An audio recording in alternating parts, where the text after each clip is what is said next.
What's going on, everybody? What is going on, guys? What's up, my lifers? Everybody in the building. It's good to see you all here. It is good to see you all here. What is going on, my lifers? We got our wonderful, beautiful moderator, Seventh Heaven, is back in the building. Good to see you. We got Great Dane. Always a pleasure to see you in here, young lady. What's up, R? Good evening to you as well, R. Guess that's all you want us to know. All right. What's up, R? What's going on, Chia Fade? Good to see you. Average, good to see you as well. MKT, my brother, always good to see you in the building.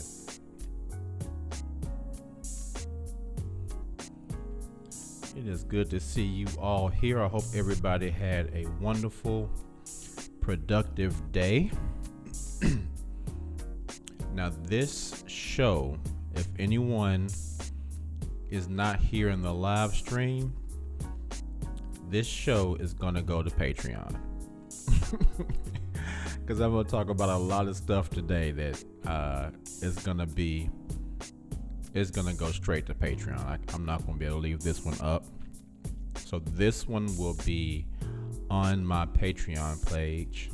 If anyone wants to see it, it will be there. If you haven't seen it, if you're not on the stream tonight, you will not get to see this one. This one is a little personal and a little sexual. So this is basically going to be a story night.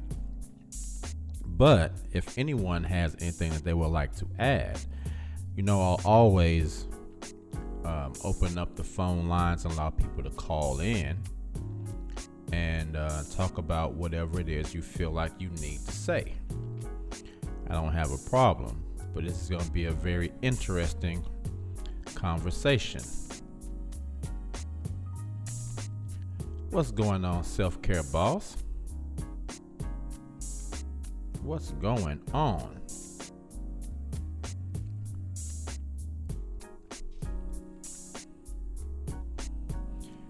All right, what's going on, Cam 816? I don't think I've seen you here before. Thank you for coming through.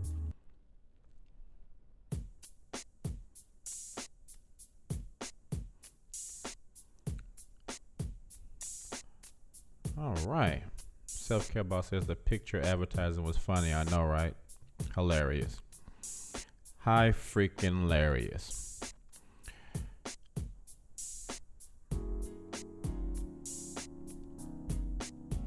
Hi, freaking hilarious.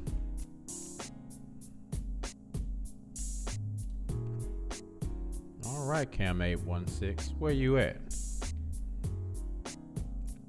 All right. So,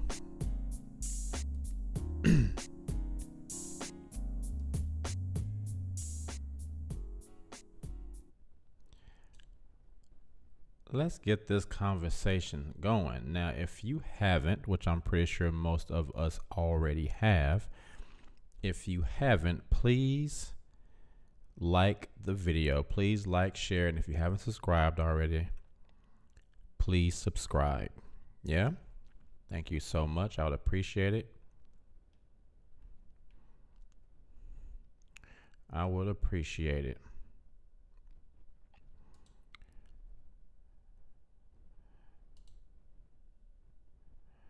Kame16 says, yeah, bro, in my car, I hate this shit, bro. Bro, I have been there. I have been there. So I know what you're going through, but keep pushing. You will get through. Trust me. I've been there. I got through. What's going on, Aramis? Good to see you in here.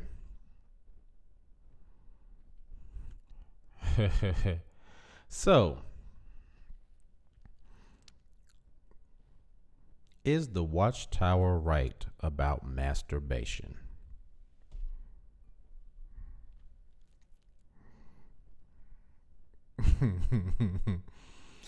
Now, you guys all know me.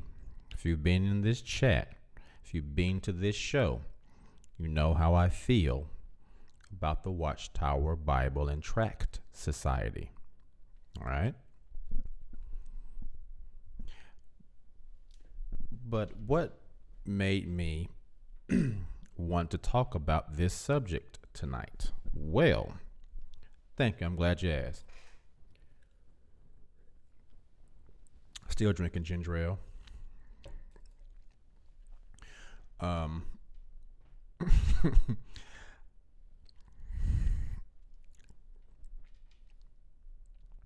I think as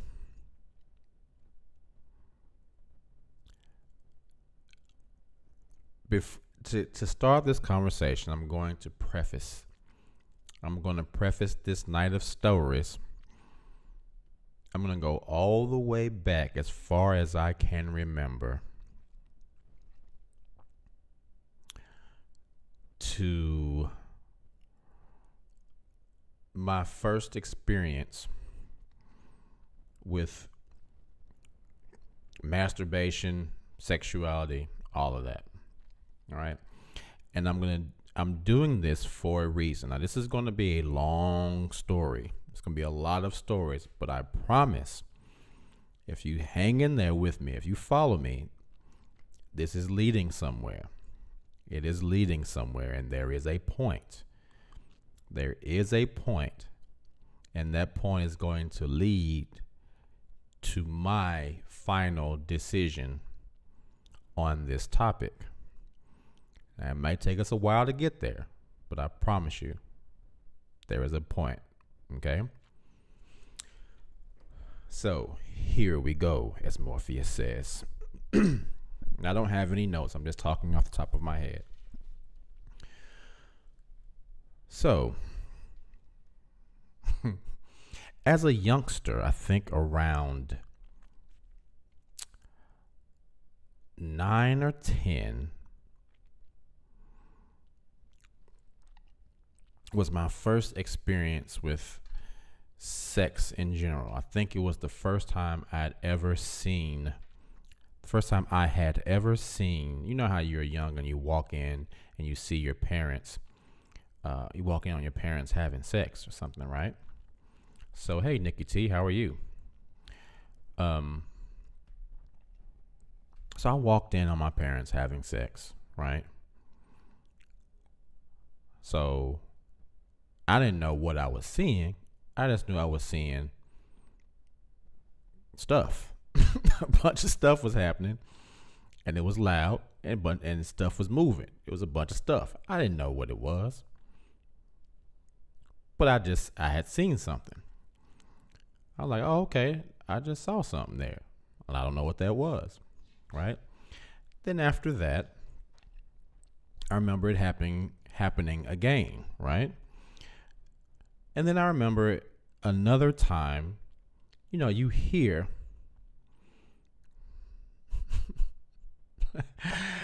Chia Fade is funny. All right, I see you, Chia Fade.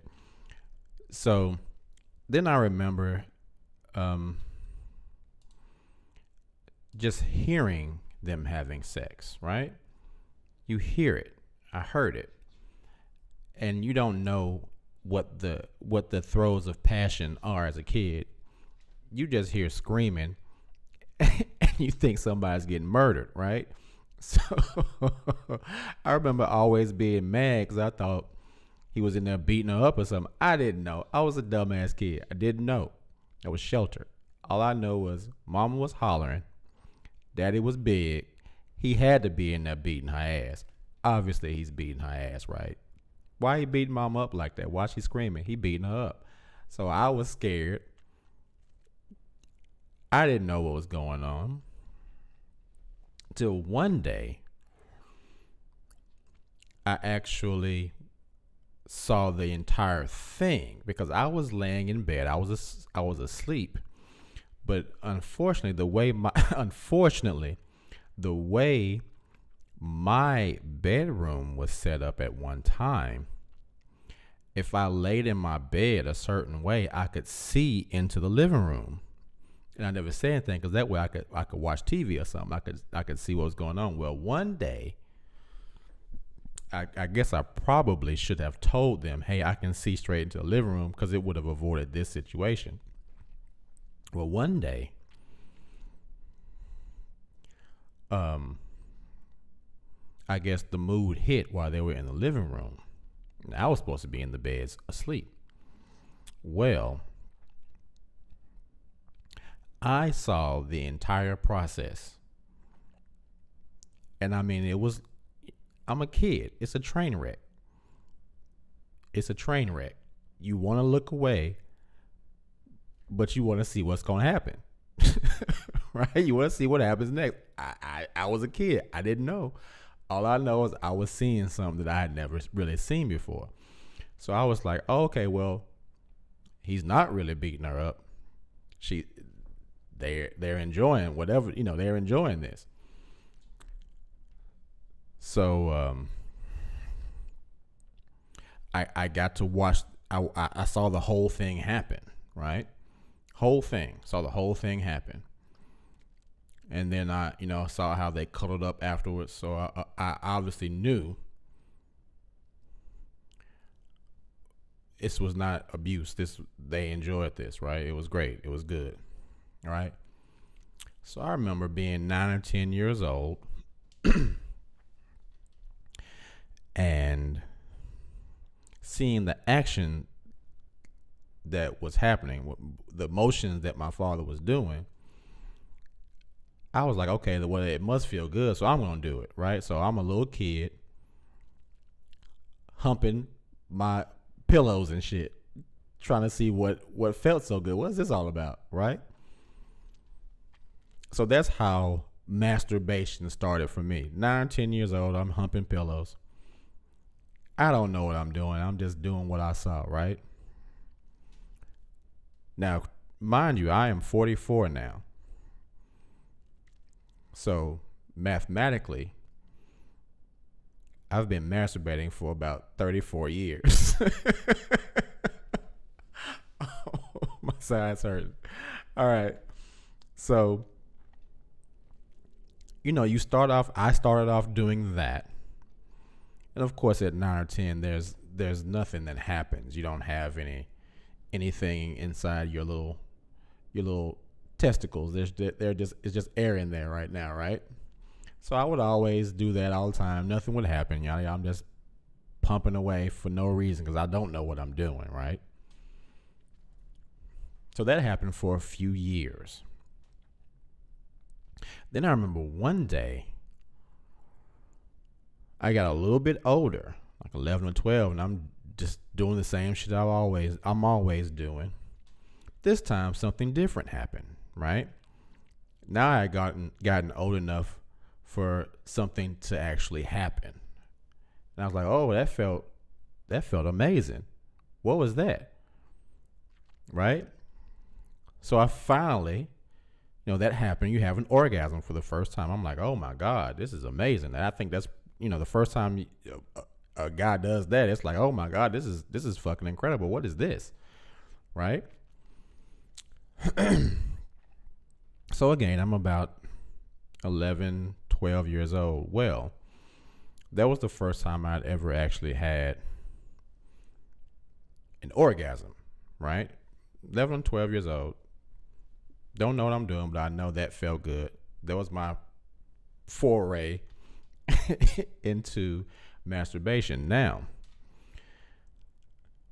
one day, I may have told the story before, I remember going into my father's drawer to get a pair of socks. When I went into that drawer, I got a pair of socks, but then I saw that there was a VHS tape in there.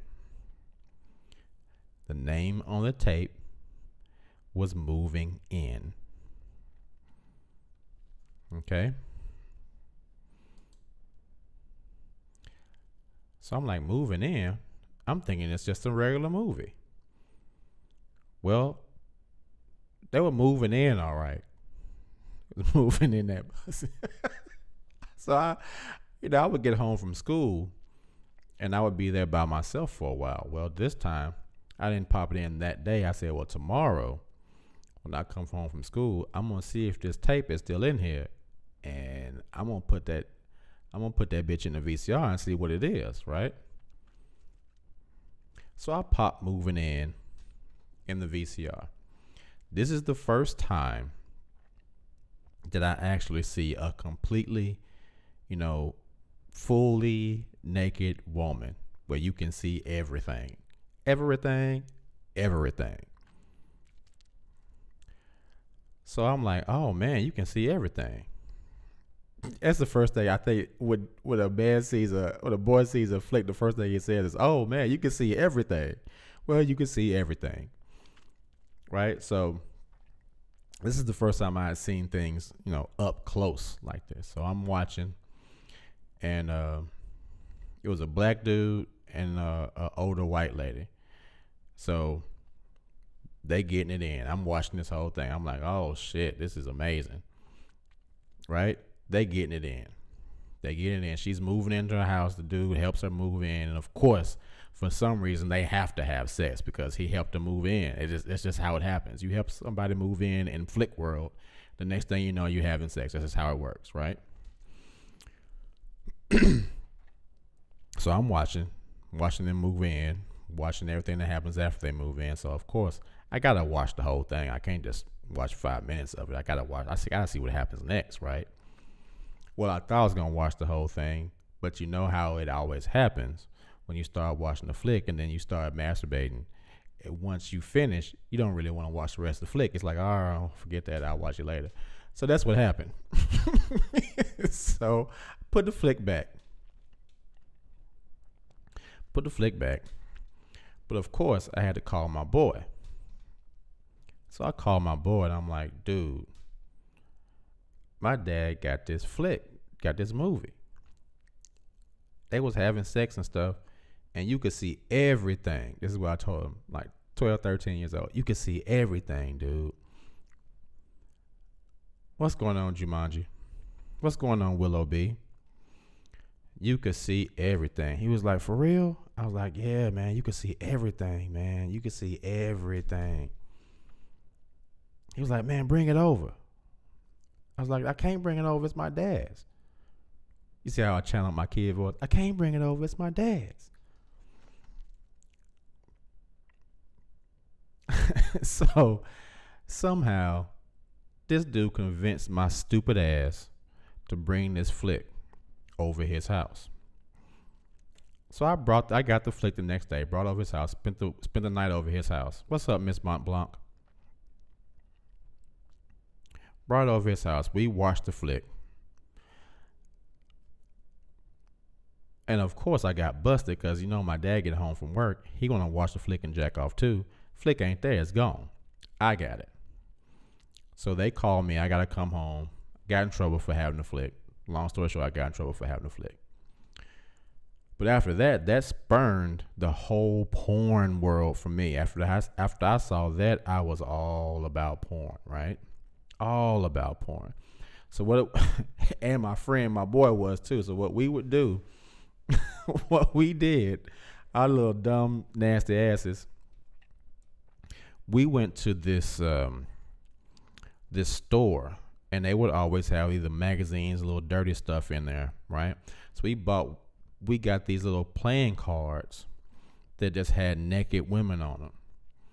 And this was right when video cameras came out. He got this little video camera, this little black and white video camera called a PXL 2000. It was worthless, but it recorded video onto cassette tapes. But it was black and white. So what our little dumbasses would do, we would take these little playing cards with naked women on them, and we would make little movies of us recording the women on these cards, and we would just go up. We would focus on the important parts. We put the camera on there, focus on it, get a little bit of that. Next card, do the same thing. We would kind of edit it all together. We have like a flick, and all it was just a picture on a playing card, right? Self care says, my question is, how many times can you watch the same flick and get excited? To me, it would get old. Well, your imagination can enhance it a little bit. You know, when you hadn't seen it before, you could watch it a bunch of times. We'll get to that later, self care boss. Stop jumping the gun. So, so, uh,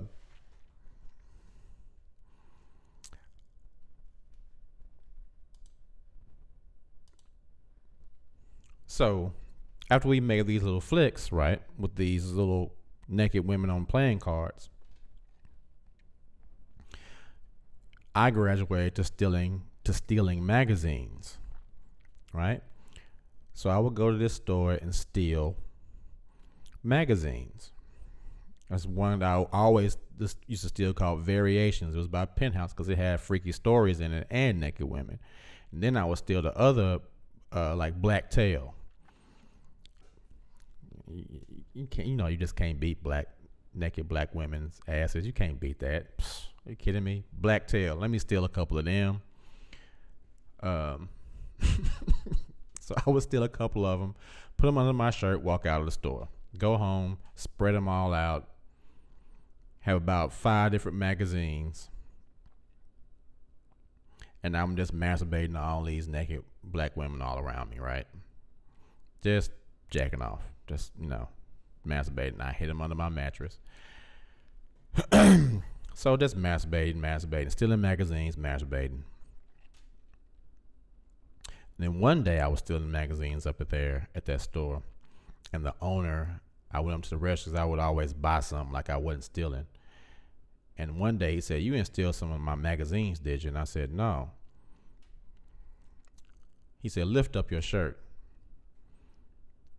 And, I know I'm busted. I'm like, damn. So I lift up my shirt. It's magazines on there. He jacks them out from under my shirt. "What you doing stealing out from my store? You know how many kids in prison right now, in juvenile right now for stealing stuff? Get out of my store. Don't you ever come back." And I'm like, "Yes, sir." And I crying, horny and crying. "Oh, I'm sorry." So I'm like, well, after I got out and I stopped crying, I'm like, well, I'm going to go jack off to the same old magazines now.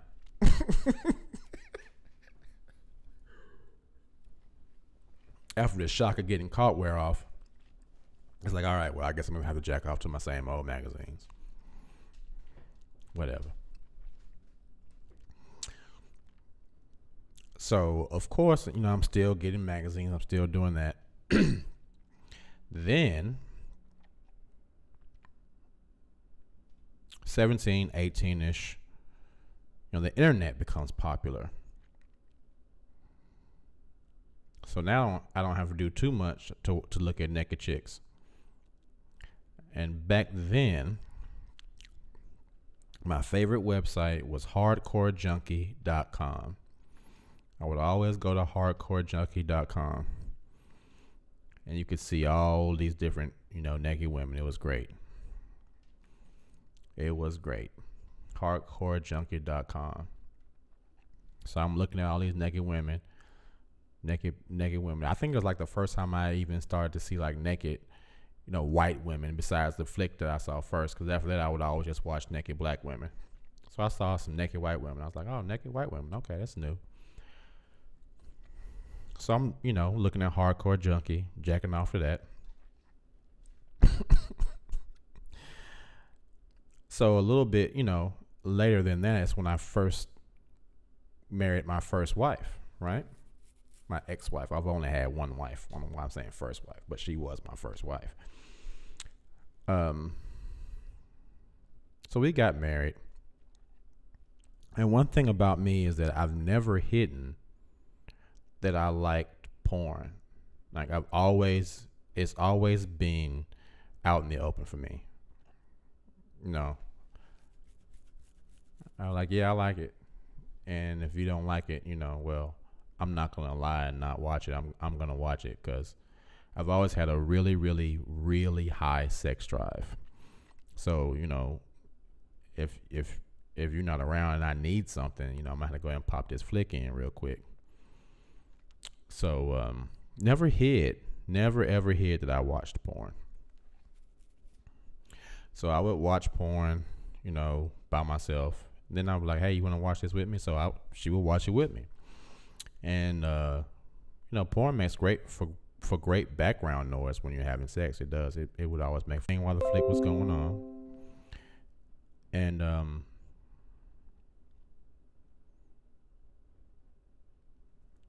so we would go around to some of these little adult video stores and stuff. And I remember there was one called Dmt Is. It's no longer there. It's a parking lot now. But we would go to that one and get movies and, toys and stuff. I remember one day we went in there and we were walking around looking at movies and stuff. This lady came around the corner in a little purple lingerie. She was like, do you want to dance? You want a private dance? And I looked at her, I said, no, I'm good. I'm good. And so I looked at, my ex-wife, and we kind of looked at each other like, who the hell is this bitch? And she was like, well, still coughing. Sometimes a lot of times they couples get dances too. I said, no, I promise, you just asked, and I'm still okay, and I'm sure she's okay too. We're okay. I promise you, we're both okay. So we would watch a lot of porn. I'll tell you again just in case. So I want to run down my porn history before I get to where I'm going. So we would watch porn. We had a bunch of flicks that we would watch and have sex too while we were watching porn. Well, one day we left one of the porns in the TV. We had a TV with a built-in VCR. Well, we had left the porn in. No, she wasn't a guy. She was just sick. She probably had AIDS. So her mom came over to the house, and they were watching TV on the TV with the built-in VCR. And somehow her mom hit the remote control button to turn on the VCR. So as soon as she hit that button, this is what I was told because I wasn't there. She hit the button, the flick comes on. So it's fucking. It's fucking on TV. And her mom's been a Jehovah's Witness for her mom was probably like 50 years old, and she's been a Jehovah's Witness for like 60 years. And so when the flick came on, I can imagine she was like, what? Because she would always do that.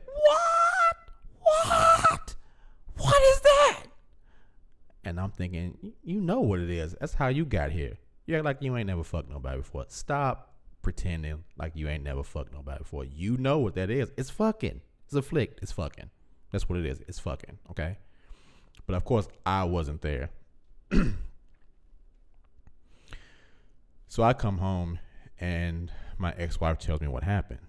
She's like,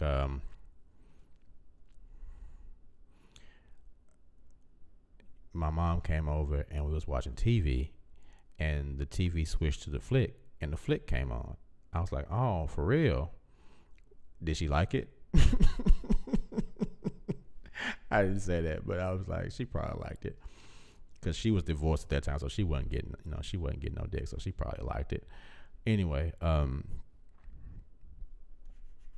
so her mom found out that we were watching porn, so she made these little pamphlets of Watchtower literature that talked about porn and how we shouldn't watch porn and how we shouldn't masturbate.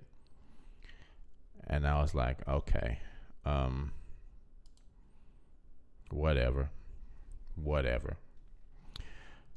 So eventually we got divorced. My last girlfriend, we watched a lot of porn together too. It was always great background noise, and we would watch porn. We actually acted out some of the things that we saw in porn. We did a bunch of stuff. We had a really healthy sexual relationship for a long time. great times with my ex-girlfriend. Great sex. It was fucking amazing sex. I mean, we did everything. We did so much stuff. It was crazy. We had a really, really, really good sexual relationship. We had really good sexual chemistry together. And I never hid that I watched porn from her. She didn't like porn at first, but the fact that whenever I watched porn, I always watched like somebody that reminded me of her, that looked like her, and she could tell. And I would always be like, hey, pull up this one. She even knew who my favorite porn star was because she did look like her. And I was like, yeah, I'll pull up that one. Or I would come home sometimes and she would always have it pulled up. Or she would come over here and I would have it pulled up and she would know what time it was. It's like, all right, you know what's going down. Bring your ass. Let's go. Right? So I've never been one to hide how much I liked porn. Right?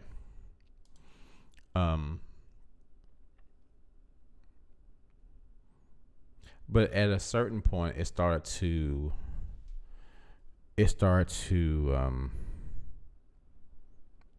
affect our relationship a little bit negatively.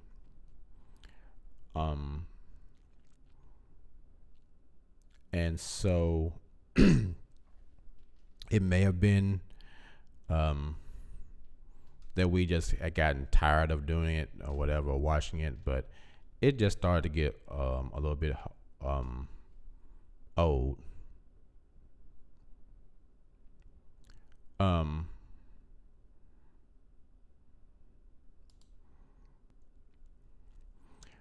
So no, it was fine. I didn't mean to. I wasn't trying to hide anything. It's just there was one that said something about having sex with their daughter. I just didn't want that one to be in the chat. I'm not offended by it. I just didn't want it to be in the chat. I mean, I get what he was. I've heard of things like that, but I just didn't want anything like about kid sex in the chat. That's just not what's up on my show. But you can say whatever you want to say unless it's just that crazy. You know what I'm saying? I just didn't want anything that crazy on the show. So after a while, it did start to have an impact, and I didn't. I just didn't. I guess I didn't put it together that it was having. It was starting to have a negative effect on things, even though it was something that we both enjoyed for a long time. And again, we were together for almost 10 years, and we had done the things we had done sexually the whole time. So things had started to change, and it started to have a negative effect on our relationship. But I wasn't gonna stop. You know, I was like, all right, whatever. I'm still gonna watch porn. Whatever, I don't care. So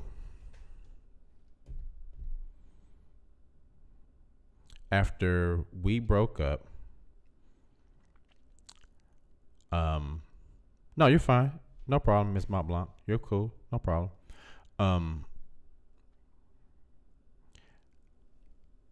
After we broke up, now I had always had a very healthy masturbation schedule. I mean, a really healthy masturbation schedule. I would get up,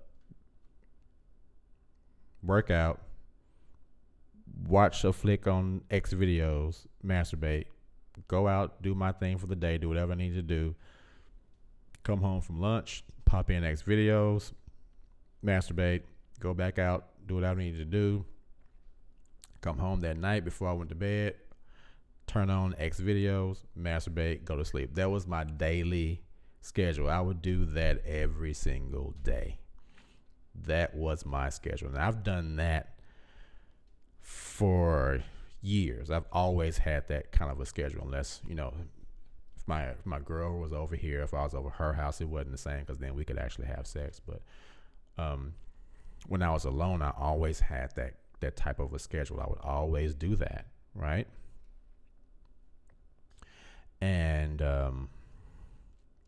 I noticed, because I'm a very active person, very, very active person.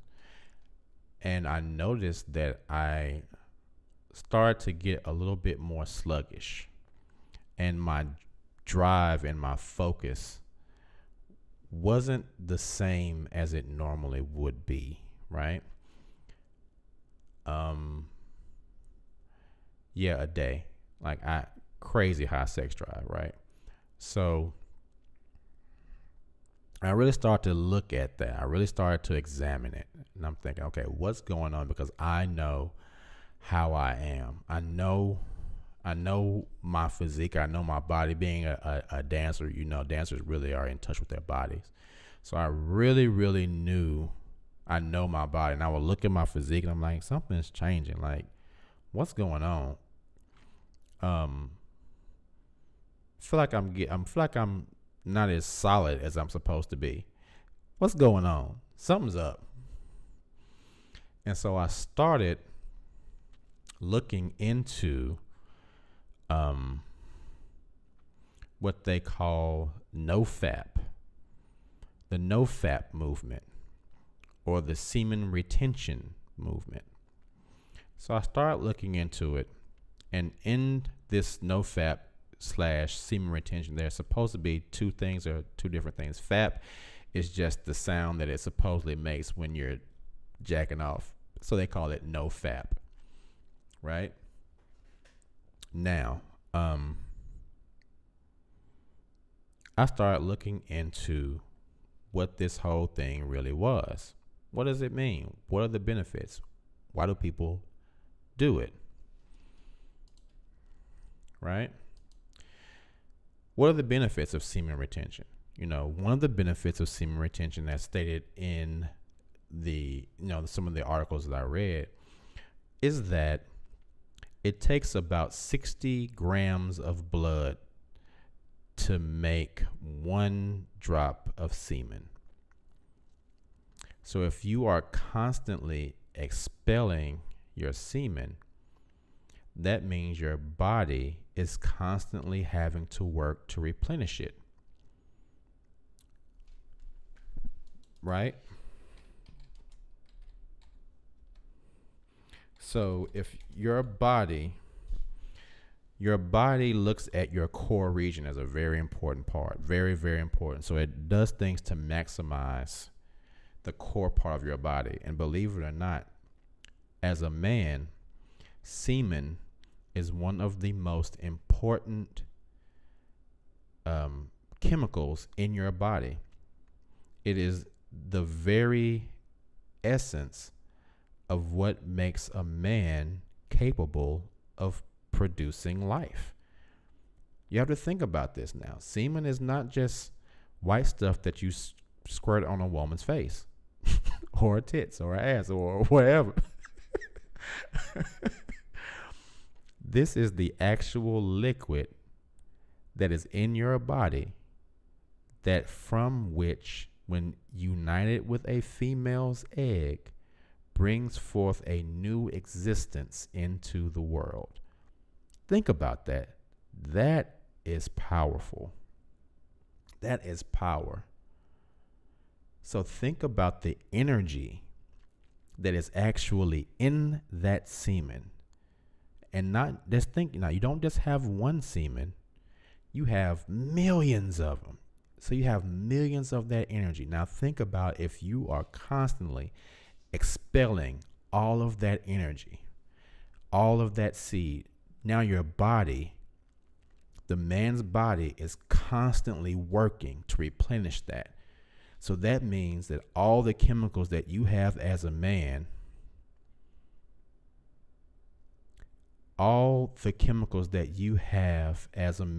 are being excreted constantly. So your body is trying to replace all the vitamins that's in semen, all the minerals, all the testosterone, all that stuff that is in you that makes you a man, really.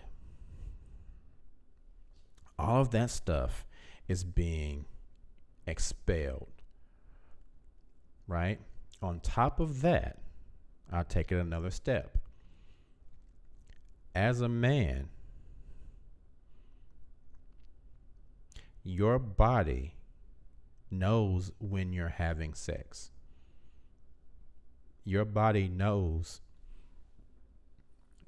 that when you have successfully had sex with a woman, that is an accomplishment. That is something that in your body's mind, your body says, this man went out, found a woman, and had sex with her. That is deserving of a reward. Right? Because you have to think about it. Before porn and before magazines, right?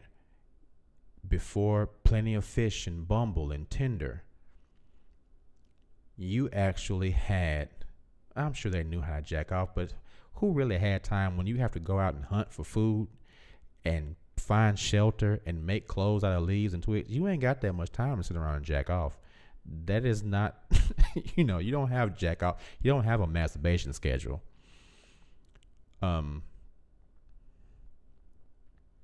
So sex was actually a reward for going out and doing something. Actually going out, seeing a woman,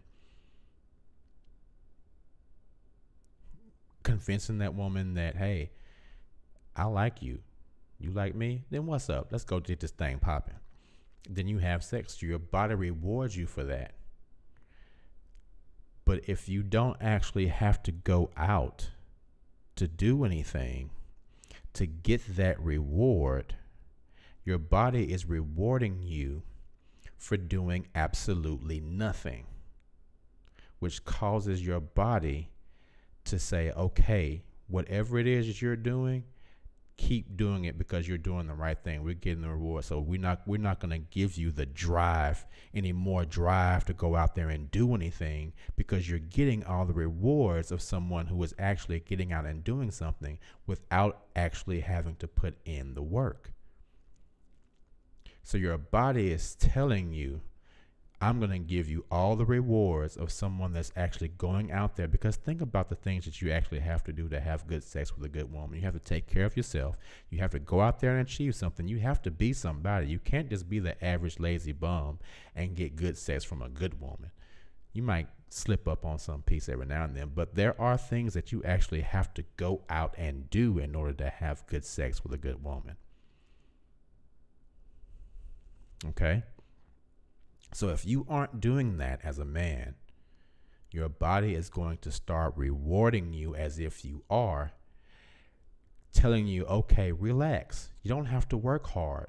You don't have to go out and do anything. You're already getting major pussy. What are you talking about? Relax. We can slow your metabolism down a little bit. You don't have to work as hard. You don't have to do that much. Just relax. Calm down.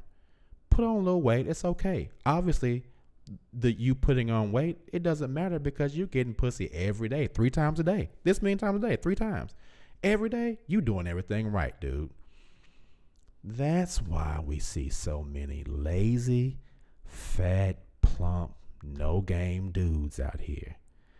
Because statistically speaking, 80 to 90% of men in the world are addicted to porn. I did not know that. I didn't know that porn was so rampant. Like, I knew it was great and I knew I loved it, but I didn't realize that it was that much of a problem. Rampant. I mean, there would be times where I would be so hell-bent on watching porn and jacking off that I would be late to shit. And I knew I was going to be late to shit. And while I'm jacking off, I'm thinking, you're going to be late to this shit. But I would still do it anyway. That is stupid as fuck. And I would do it. So I'm thinking, okay.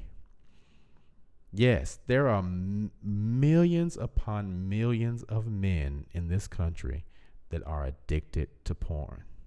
And I'm sure there are women too, but I'm talking about, I can't talk about the female experience. I don't know. I'm talking about men. Okay? So you have to get out here and do something. And if you don't, your body is going to treat you like you are, which is going to cause you to just sit around. You're not going to have as much of a drive as you think you are, right? As you normally would. Oh, of course it includes some witnesses. Of course, will it be? I'm not going to sit here and absolve them of it.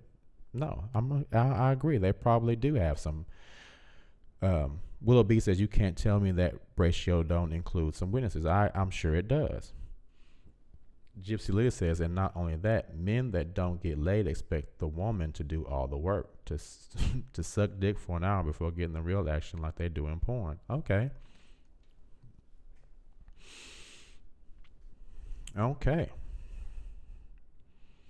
Chiafé says it includes almost all of them. True. Self-Care Boss says the cells in the body are intelligent. They respond to us and are individual beings. All right. Miss Blanc said I did like Peter North. Peter North used to get it in. He used to go in on them. But yeah, you're right, Gypsy. I agree. I ain't calling him super fine. I'm just saying he used to bag some bad girls though. Peter North used to knock some bad women down, boy. He used to knock some bad women down.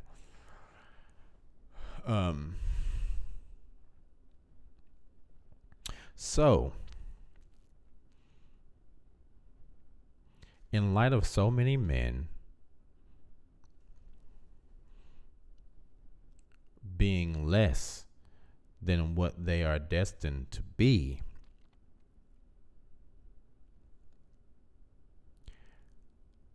for the last 45 days,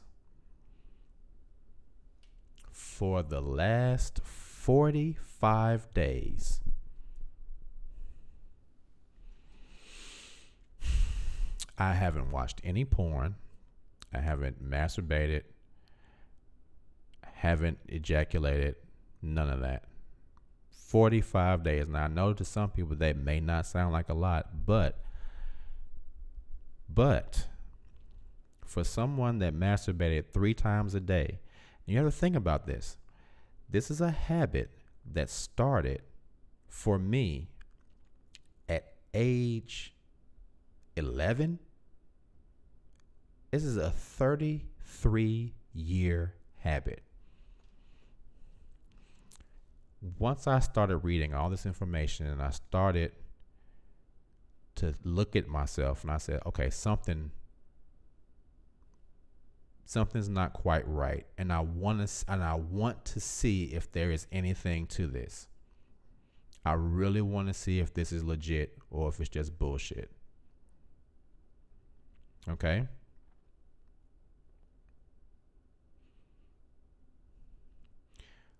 "45 days. Cold turkey. 45 days. Now, let me tell you what has happened in the last 45 days since I stopped watching porn, masturbating, or ejaculating. Period. None of that. Let me tell you how things have been different. This is no bullshit. I'm going to give you guys the 100% of how it has changed my life in 45 days. Okay? Firstly, my energy is completely different. Completely different energy.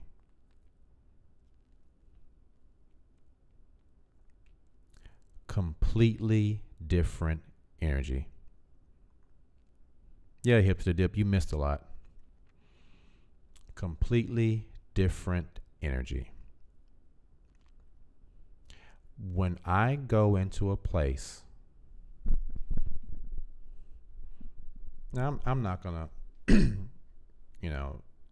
talk like I'm all that and shit. But I've noticed that not just women, but people have started to respond to me very, very differently because my energy is different. Women respond to me very differently as well. Like, there was a woman, I remember I really wanted to talk to her for a long time, and I tried, and she would never talk to me. This has been months ago. I would see her at the hookah bar, and I would always want to talk to her. I was like, damn, she is fine. She would never talk to me. Barely. I mean, barely. About 2 weeks in, I went into the hookah bar, and I was sitting and talking with my guy friends, and she was sitting on the other side of the table. And we just started talking. She passed me her hookah, and I mean, we just started talking like we had been talking forever.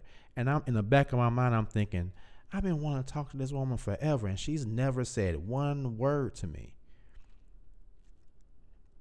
Not one word.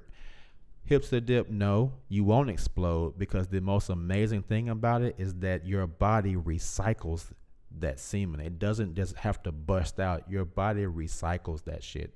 It goes back into your body. Your body uses the minerals to make more new stuff. So it's just we'll go into that too. Guys, men that I don't even know will come up to me. Hey, what's up, bro? Let me buy this man a drink. What you want? What you drinking? Get this man a drink. What's your name, brother? Like, so many people, it's been like, I don't know what it is. Everything, the way people view me has completely changed. I'm not saying everybody likes me and shit like that, but there is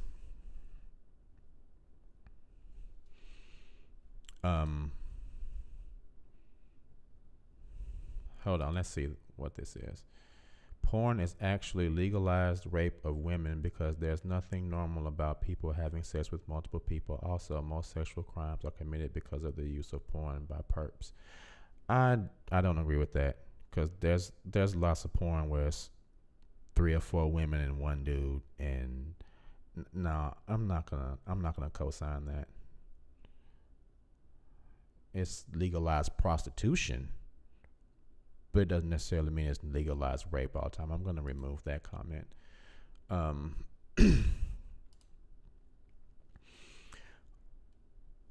But my energy toward people, and the way my energy from people, excuse me,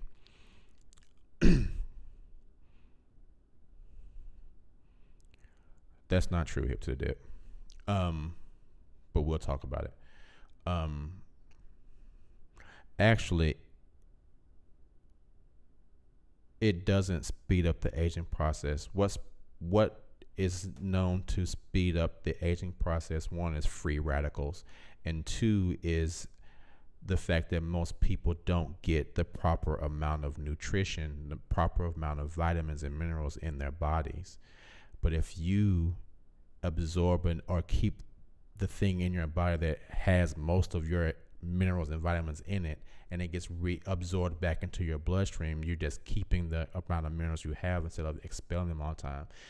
That's why when you look at monks and people who practice like chastity, and you look at some of these monks who are up in the mountains and stuff, they're like 70 years old and they look like they're 30 because they haven't had sex in like 100 years.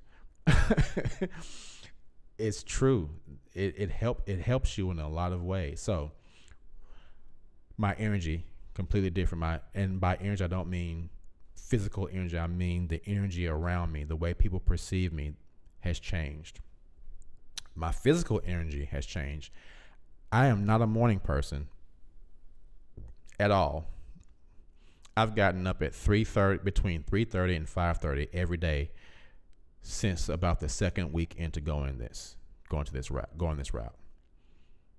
I don't need as much sleep at all. I can go to sleep at 1 and I'll still get up at 4 or 4:30. Like, let's go. Way, way more energy. When I work out, and I'm in good shape. Jumanji, we'll touch on that. Miss Blanc will touch on that too. We will touch on that. I'll touch on that in a minute.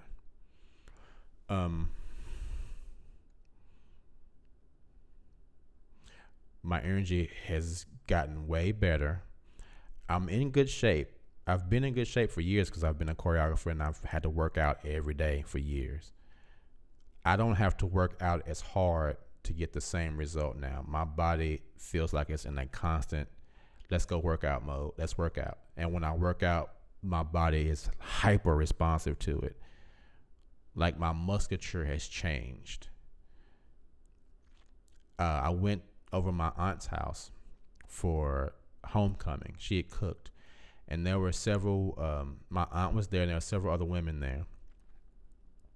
And I went to talk to my aunt, because my aunt has this amazing bar in her house. And one of the ladies was saying something about me. I didn't know what she said. And I went up to her and I said, what were you saying? And she said, no, your aunt said your shoulders have gotten broader and your chest has gotten bigger. And I agreed with her. You don't look like the same man that used to come over here a while back. You look different. And it's true. And I didn't even notice it. My skin is like crazy clear. Crazy clear. My eyes have gotten crazy clear. Like I used to always have a problem with my eyes being red. So there are benefits. Now, getting to what Jumanji said, what about people that get constant attitudes when they're not getting any? I'm not going to sit here and lie. I am horny all the time. Horny. Like today was a hard day because, you wake up, men wake up with morning wood. Well, since I've done this, it's like morning wood for real. It's like you need to go find somebody right now, morning wood. And I literally, guys, have to do like a breathing exercise to get my mind off of it. I will be getting dressed. Like today, I was getting dressed and I was having to breathe because I was so horny. But my horniness isn't enough to make me say I'm just going to go and ejaculate. I'm not doing that. So I'm getting dressed. I'm like, like I'm breathing because it's so much energy that's built up. But the thing is, the reason I got that my sponsorship, and this is 100% true, I got my sponsorship because I was super horny, sitting here at my computer screen, and I'm breathing, and I'm thinking, okay, what can I do to get rid of this damn energy, this sexual energy, because I'm going to bust. And I started thinking, okay, what can I do? What can I do? What can I do to be productive? And I said, let me just email these people and see what they say. So I started typing the email to self, typing the email. Wasn't even expecting to hear back from them.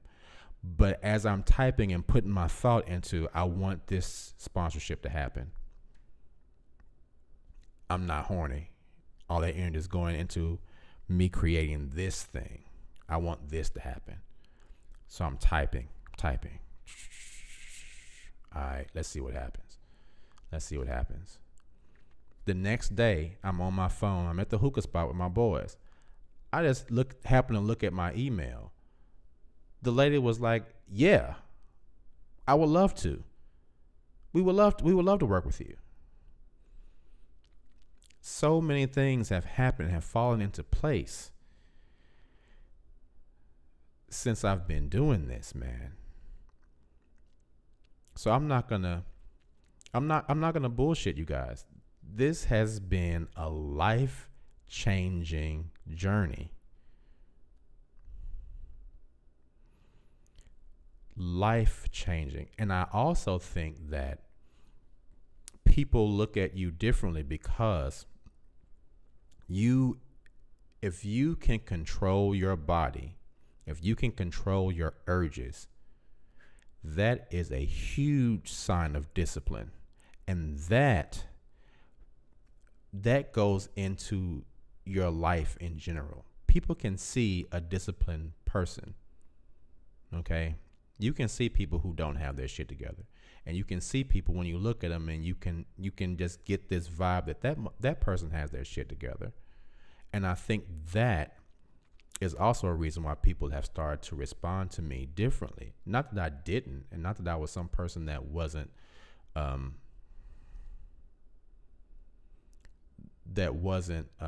that didn't have their shit together. It was just, this has changed it. It's a completely different vibe.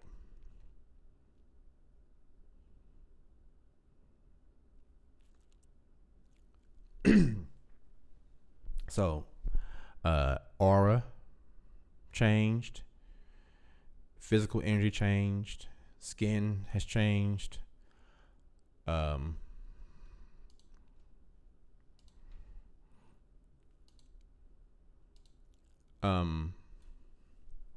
Physique has changed. Another thing, my voice is different. It's not that it's deeper. People have just said that it's more, like this one woman said, it's something about your voice. It seems like it's gotten very authoritative. Like there's something different about you. And people have just kept saying that there's something different about you. Your voice is different. What have you been doing?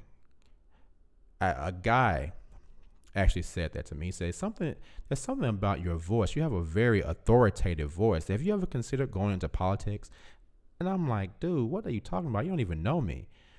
But people will just come up to you and start saying, like, people will start, it's like your energy just starts to suck people towards you. And I think it's really because you're not expending so much of your essence into a fucking napkin or a towel or a sock. You are literally keeping the energy that brings life into the world in your body, right? So it's getting cleared up. You can see it on the chat. I'm 44, but I have really, really clear skin. My skin has always been kind of good, but it's super fucking clear right now. I'm like, dang, dude, your skin is clear as hell, right? It's super clear. I'm much, much calmer around people. Like a lot of times when we would go out, me and my dudes hang out, there's always, ratchet people at the hookah bar. And there was a woman that was really, really just trying to debate and argue simply for the sake of debating and arguing. And I just refuse to do it now. Like I don't want to debate with anyone about nonsense. And it was so funny. She was going in, and I just looked at her, and all the guys. She was a very beautiful woman too, beautiful dark skinned sister.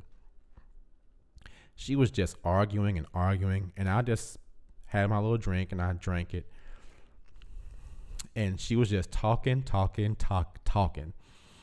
I just looked at her, and I said, "You like to argue, don't you?" And she said, yes, I do. And I said, well, I'm not going to argue with you, but it was very nice talking to you anyway. And I drank my drink, and everybody just started laughing, and she just reached out and grabbed my hand and shook my hand. And I'm thinking, like, if this had been, jacking off 3 times a day, Keith, it probably would have went completely differently. Very, very calm.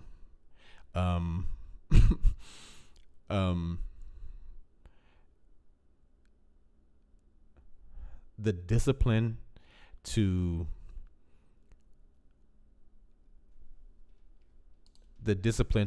keep yourself like that.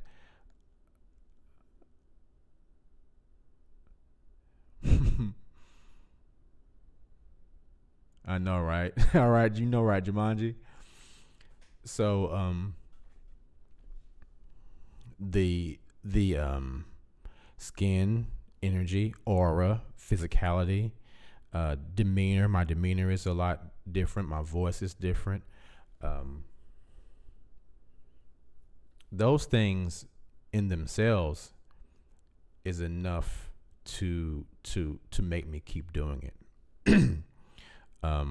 A lot of other people report that their mood evens out. Now, there have been times where I've felt freaking amazing. I'm not going to sit and say every day is a good day, because I still have days where I think about a lot of stuff and it kind of gets to me. So I'm not going to say that has gone away.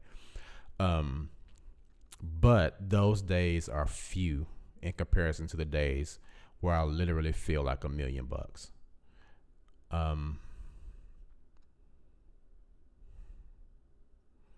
So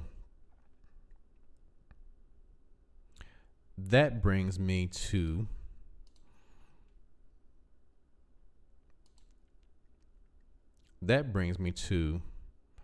what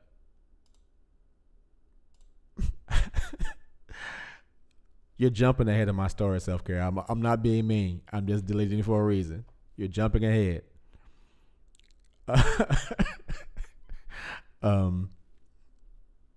That brings me to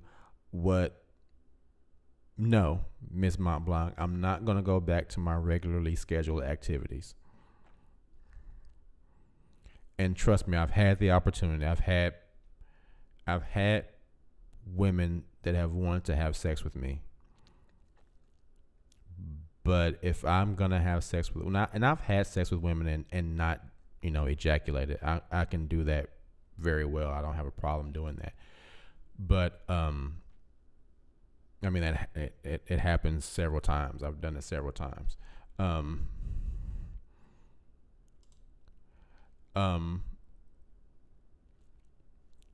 I'll put it back, self-care. I just don't want to jump the gun because you're talking about something that I'm going to be talking about in a few minutes.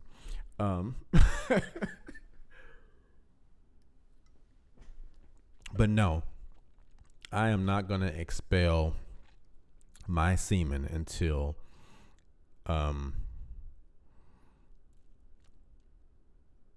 there is a good enough reason to do so. And I'm not going to sit here and say it's easy. It is difficult. It is difficult.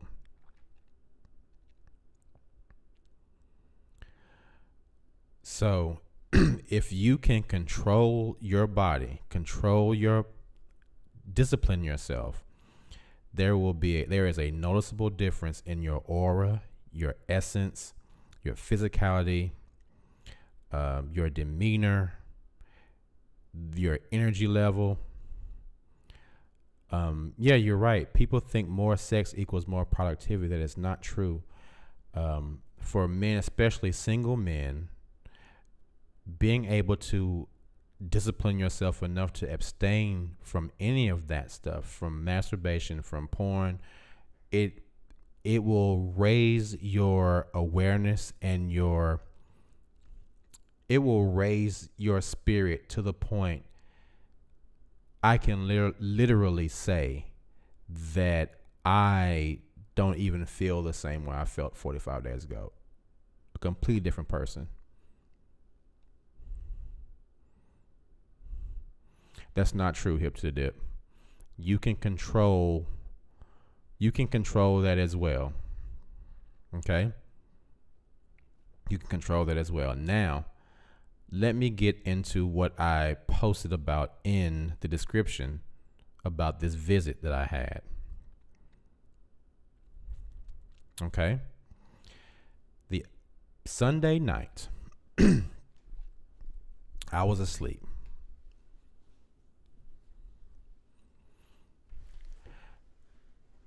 And I started to dream. In this dream, I woke up. I came into my living room. And the wall was different. So I lucid dream a lot. When I saw the wall was different, I said, okay, I'm dreaming. So anytime I know I'm dreaming, I immediately start flying. That's my thing. But instead of just flying, I felt like, okay, I'm going to go through the wall. So I went through the wall and my neighbors were next door, and I could see them. Their window was open. I could see what they're doing, so I flew through their window. And I wanted to see what they were doing. Well, I flew through the window. They couldn't see me when I first flew through the window, but they were just on the couch chilling. Then a few minutes later, my neighbor saw me on the floor, and he said, "What are you doing here?" I said, I kind of flew through the wall. And he was like, "No, you didn't. You threw this rock through the window, and there's a hole in the window." And I said, "No, I didn't do that. I literally flew through the wall." And he didn't believe me, right? So I said, "Okay, well, let me show you." So I just got up and I walked toward the wall, and I jumped through the wall. And I flew away, and I could look back and see. That's like, "Oh my God, he's telling the truth. He flew through the wall." So I started flying up the street. The street became different. It turned to this grassy hill. So I'm flying up this grassy hill with all these trees, right? I'm getting somewhere. Just bear with me. So I'm flying up these trees, and there's like a dinosaur reserve. There's a huge T-Rex that's asleep right over here, and I see all these rangers walking around. Huge T-Rex just asleep. So I go into this aviary. There's all these birds, ravens. So I grab a raven, and I'm looking at it, and I walk through this little hole, and one of the men that work at the aviary takes the raven from me. So, "Oh, thank you. I'll take that raven." So he takes the raven from me. So I go up into the aviary. I start flying again, right? This time as I'm flying, I just start falling. I mean, I'm falling fast. And I remember thinking as I'm falling, "Oh shit, I'm going to hell. I'm going to hell right now." Because I was going down so fast and so far. I'm thinking, okay, I got to be going to hell right now. I got to be going to hell. So I'm falling. Smack. And I look around, and I'm in my bed. Now, this is day 45. This is day 45 without any type of porn, masturbation, nothing. I'm doing none of those things. Day 45. Bam, I hit the bed. And I'm naked, arms like this. And I'm laying against the bed. I can't move. I'm trying to get up. I can't move anything. I'm just spread out like this on the bed. On my back's on the bed. I'm face up.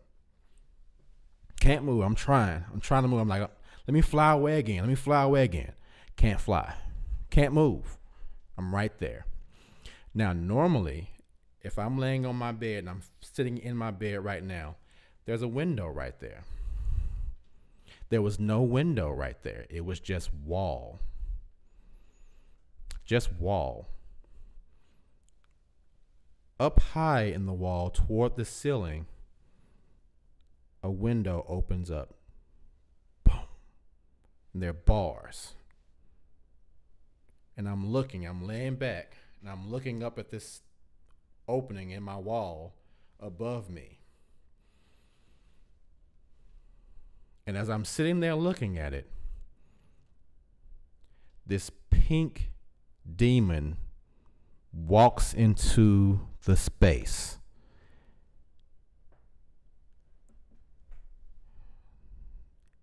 And I'm just sitting there looking at it. Naked. I'm in the dream. I'm naked, spread out like this, arms, legs spread. I can't move. So this demon walks into this crawl space, white and pink, stretched out face, horns, really long fingers, and a snarl on his face, and then just looks down at me and waves at me like that. And I'm looking up at it, and as it finishes waving, it starts clawing at the wall so it can get through the bars. And as it started to come through the window or the hole, as it started to get through something next to me. I couldn't see there was nothing there. I couldn't see it, but something started growling at it.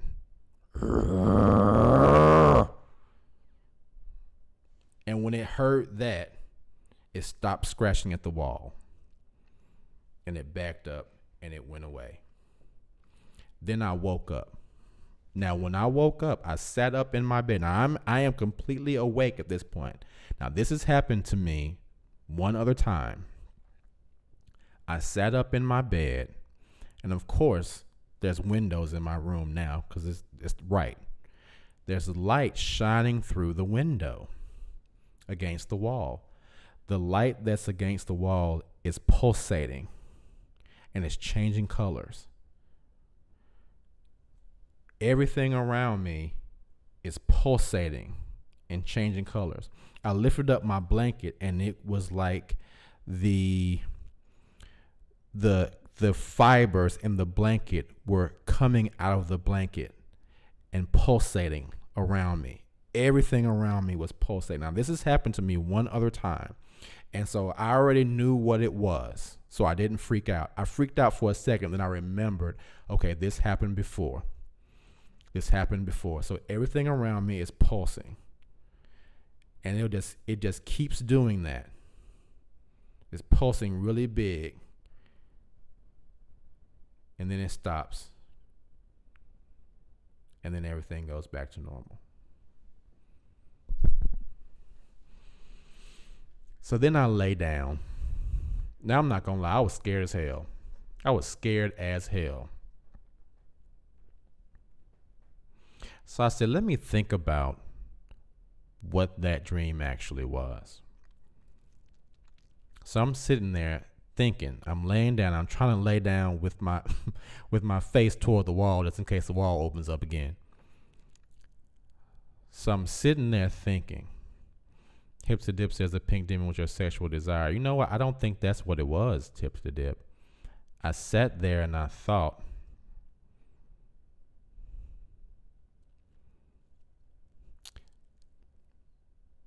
that was whatever that demon that had been a part of me for the last 33 years. 33 years of me doing that same thing.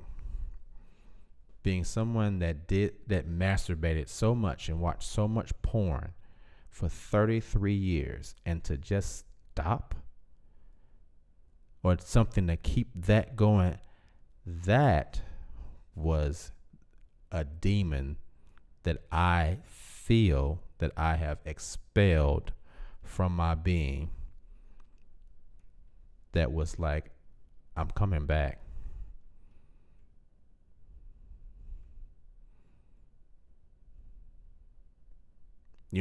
I'm coming back to get you. You've expelled me for now, but I'm coming back. I'm coming back to get you. And it's trying. It's trying.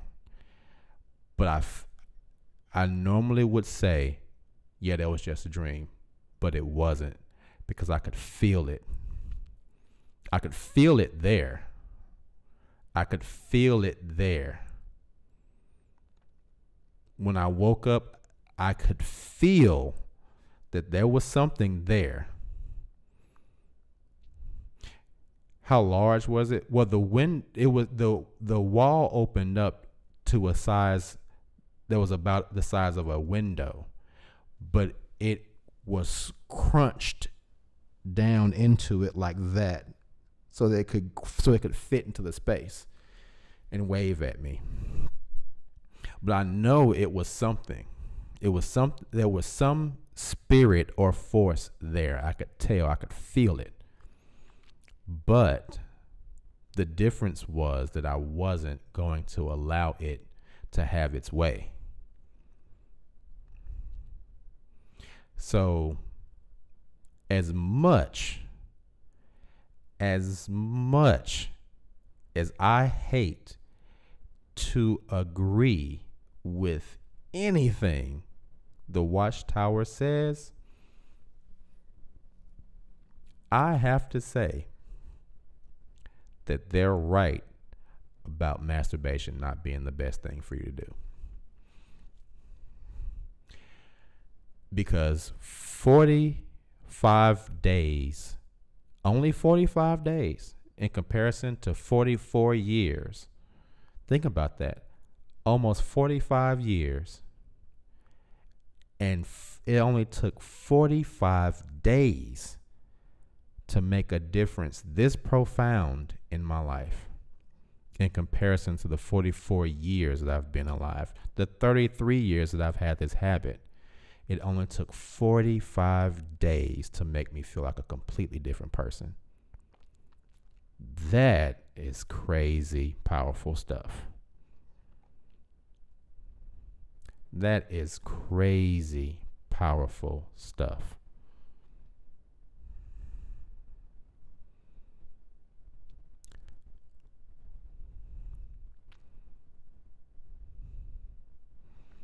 No, it's not going to lead to dangerous repression because when the opportunity presents itself,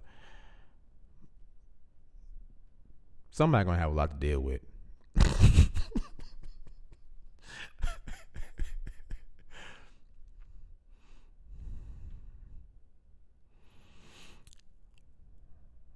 Also, guys, it does lead to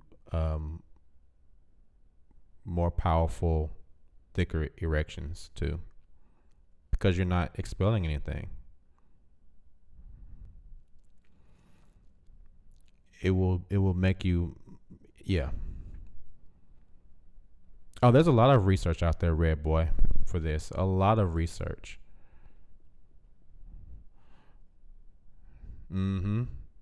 You're right. I'm gonna put a beware of the dog sign on my drawers. Enter at your own risk. All right, so if anyone would like to call in and give your perspective after hearing all of this information tonight, give us a call.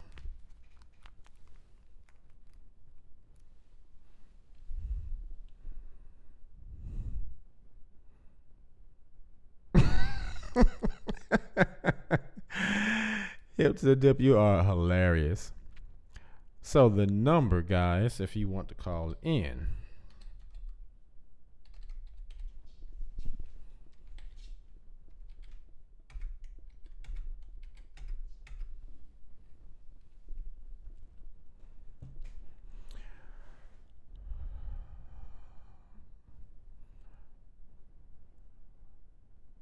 all right, guys.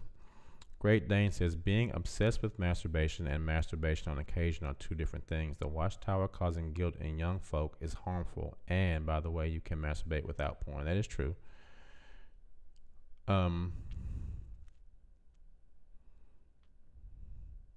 But, you know, it is something, it's been scientifically proven that one, if not the, okay, here we go. We'll talk about that later.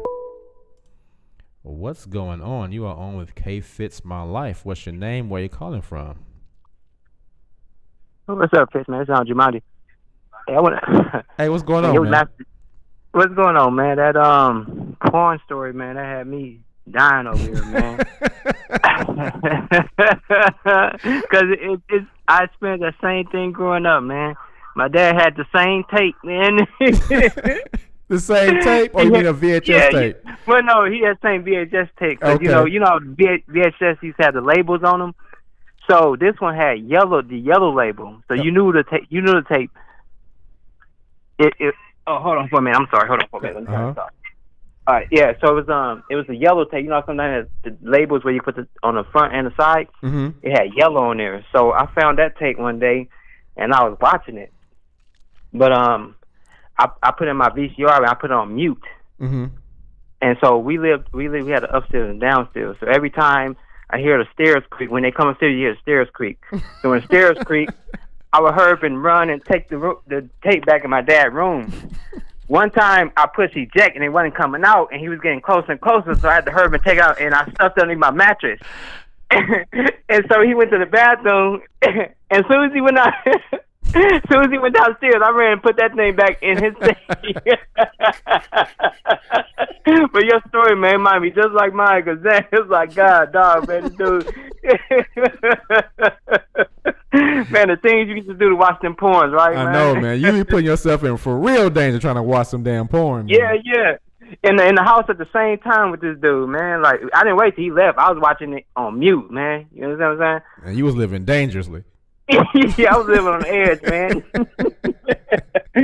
Yeah, man. That's but you got the best stories, man. I just want to say that, man. I appreciate it, brother. Yeah, all right, man. All right, thank you. Yes, thanks for calling in, brother. Thanks for calling in, man. Thanks for calling in. Yeah, Cam 816, call back, brother or sister. I think that's a brother though. I think you said it was a he. Call back. We'll put the number back here in the chat.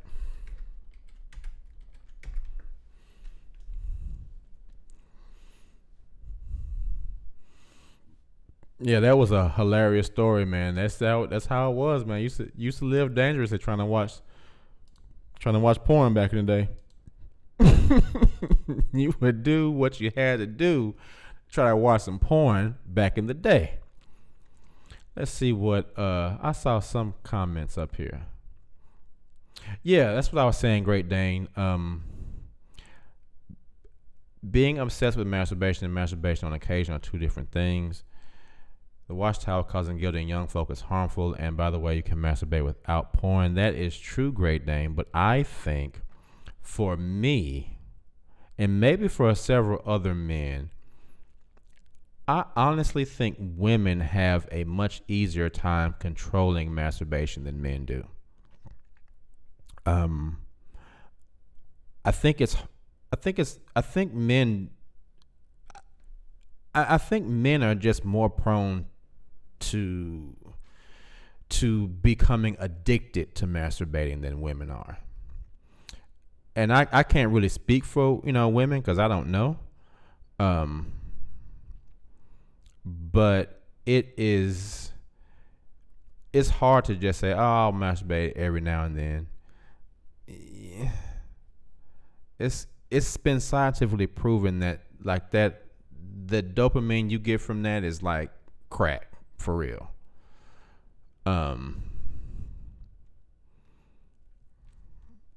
So I don't know, man. You may be right, Great Dane, but I just know that there is no way. Like if I start doing that again, I'm gonna go right back. I'll go right back down the rabbit hole. Like there's no way that I can just, like you just can't eat just one. Like Lay's, you can't just do it just once. I do it once and I'm gonna be a zombie. I'm gonna be a zombie in my room. You are on with K Fitz. What's your name and where are you calling from? This is Self-Care Boss. I am in Nashville. What's up, Self-Care Boss? Hey, what's going on? How you my doing, gosh, sister? I was just doing good over here, screaming, laughing, just like the last guy. I was like, I shared this show with like so many people because it's very informative, educational, and I love the stories. I mean, it's just fascinating. Oh my gosh. Thank you. It's good to hear from you again. Yeah, definitely. What I wanted to call in and talk about, because I kind of put it in the chat. Yeah, I didn't want you to jump the gun, but now please tell your story. Please tell your story. Seven Heaven was talking. She's like, you got to tell this story. You got to tell.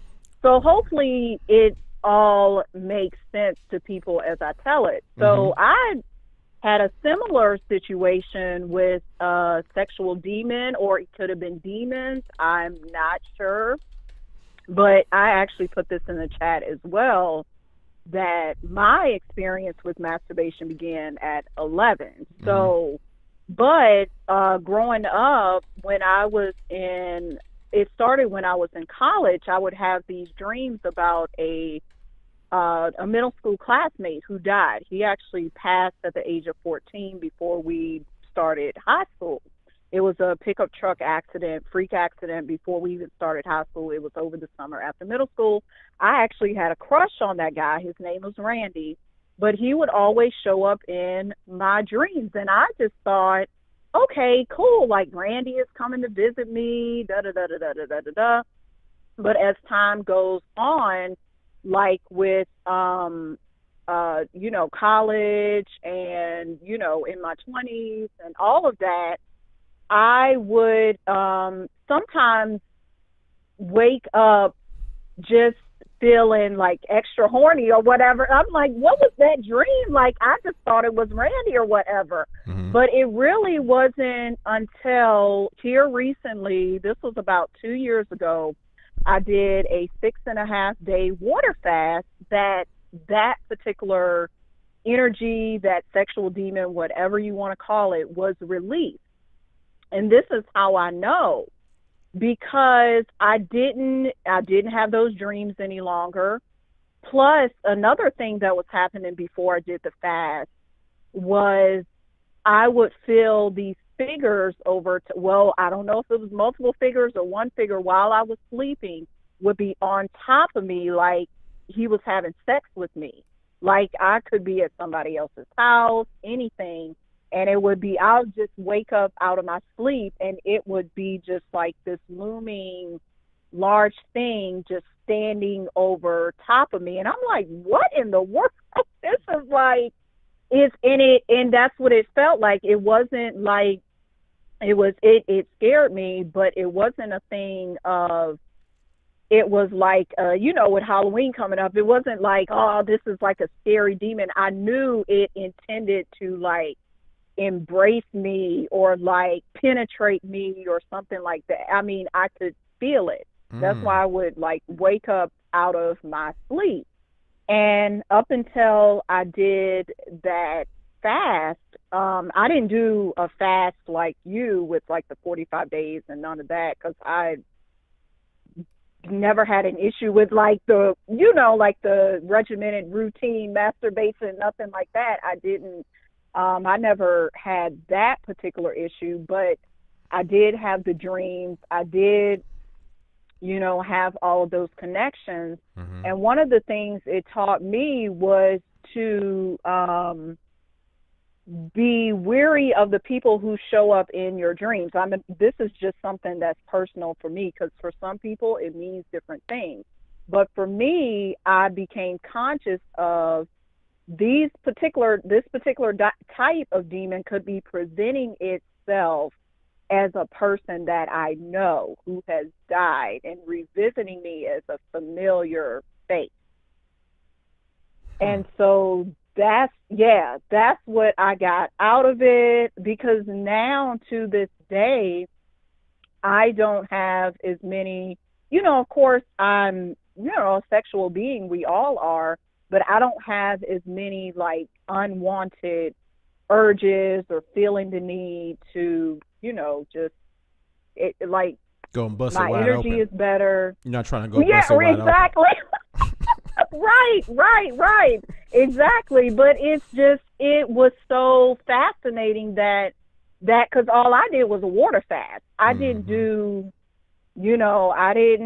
and actually during that fast, it wasn't like I was having sex anyway, because I've actually been celibate for the last 7 years. So that wasn't an issue for me anyway. But it was just, hearing your story just made me think about that, because this stuff is real.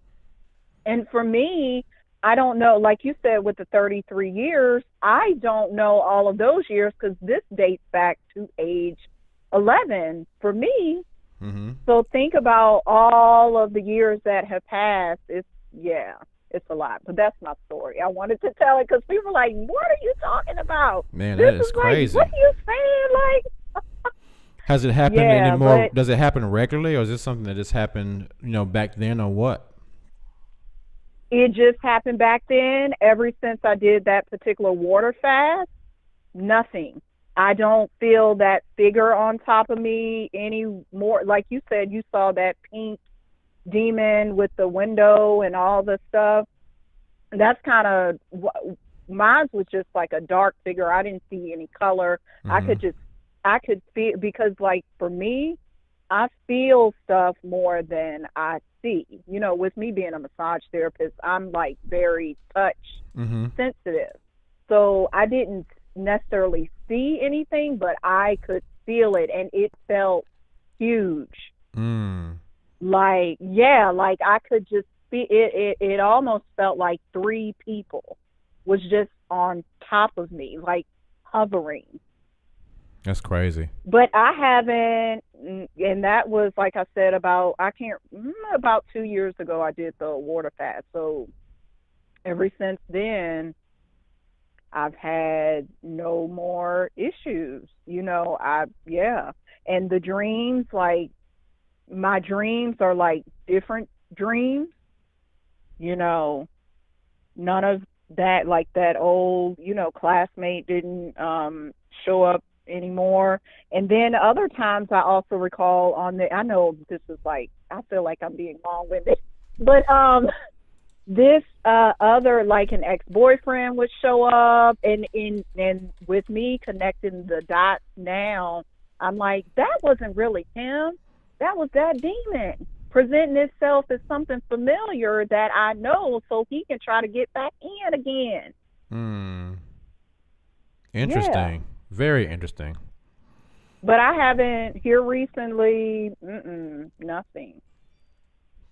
Very so this is you. Yeah, you are definitely teaching the people and giving the folks what they need, for sure. Well, thank you for calling, Self-Care Boss. Yeah. That was a spooky story too. We got spooky stories for spooky. Halloween. Why was it spooky? It was spooky. Other people in the chat said it was scary too. Come on, chill out. You know it was spooky. They were scared? You so funny. They were not scared of that story. I mean, I'm going to tell you what, I was scared. You know, when you spending the night at somebody else's house and the demon following you over there through you. You so That's funny. what scared me. I was like, okay, you're supposed to stay at my house. Like, what you doing over here? Like, but that's what things, I mean, to go back to your story, things that are attached to us will follow us wherever we go. So like you said, like your shoulders got broader and, different things people been, noticing your energy and the boost and just skin changes and things like that. It's because your essence shifts, like the cells shift, everything down to the minuscule core of that one cell in your pinky toe. It's like, I mean, it's like, it's that fascinating. And who would have thought like 45 days of, no sexual activity would make all this occur? But I see this type of stuff every day doing massage therapy. Right. So. Well, thank you so much for calling Self-Care and scaring everybody. I appreciate it. Everybody likes being scared. All right, thank you. Everybody likes being scared of Halloween. Well, everybody else need to call in with another scary story. That's right. We need to scare everybody tonight. Thanks for calling Self-Care. Okay. All right. Okay. Yes.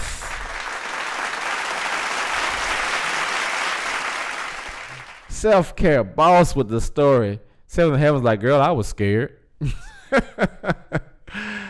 That's creepy, man. Both of these, that was a creepy story, man. That was creepy. All right. So if anybody else got any stories for us tonight? What's up with the stories? I know somebody else has some great stories for us tonight. What's going on?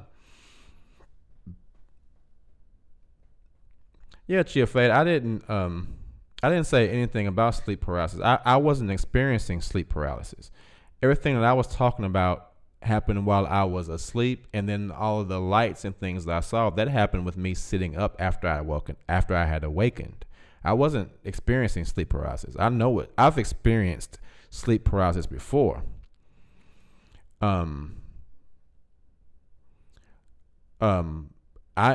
had, when I experience sleep paralysis, I have to I'll close my eyes and I have to take a few deep breaths, and then I have to really like push myself, and then I'll move. I've experienced sleep paralysis a bunch of times, but this was not sleep paralysis at all. This was me waking up, sitting up in my bed and looking around my room and seeing that everything was glowing. That happened to me one other time while I was asleep at my aunt's house. I was staying with my aunt at the time, and I had another very vivid dream like that.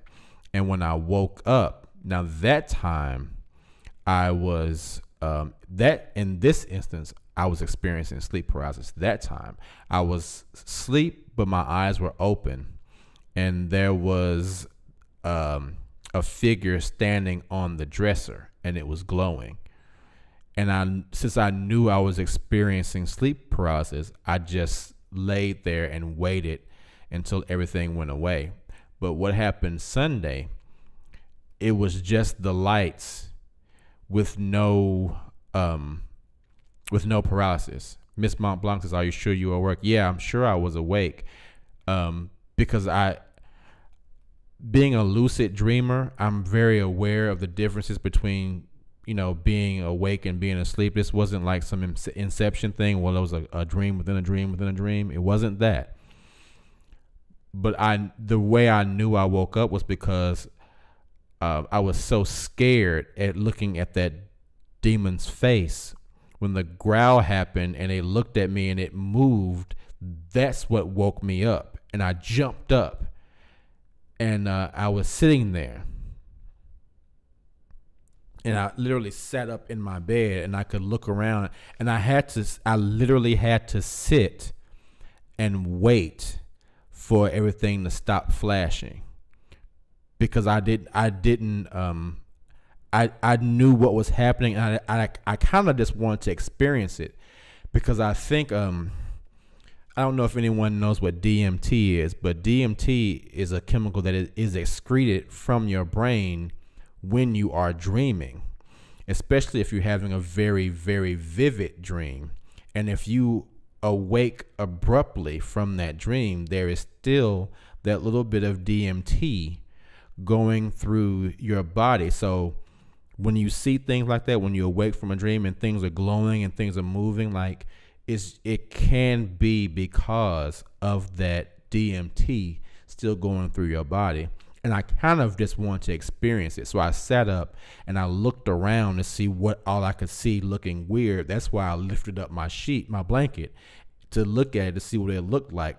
And that's when I could see that all the fibers were pulsating out of the blanket, and all the lights were pulsating. Everything around me was just like pulsating,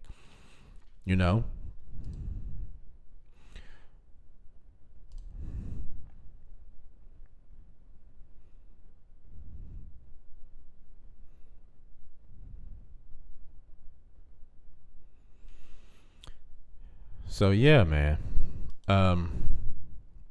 Crazy night, that Sunday night. But this has been a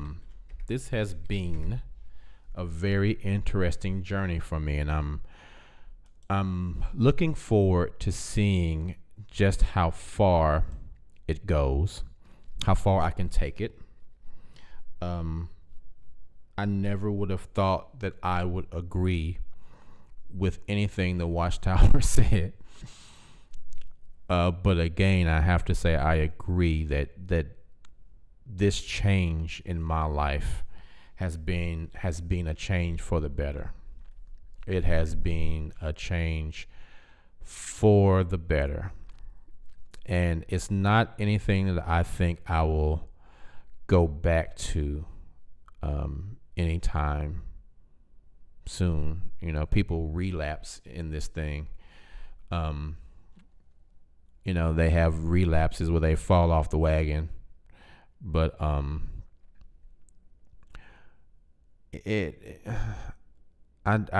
just don't want to. lose the superpowers, man. I feel like I got superpowers, and I don't want to lose it. So, I can honestly say that as much as I hate to say it, I agree with them on this one. I think, Ms. Mont Blanc says, so how are you answering your sexual desires? I'm not. Everything doesn't always have to have an answer. Just because somebody knocks on your door doesn't mean you always have to answer it. Just because someone calls your phone doesn't mean you have to pick up. Just because your body says, I want to have sex, don't mean you have to have sex. Just because your, dick says, I want to jack off, it don't mean you have to jack off.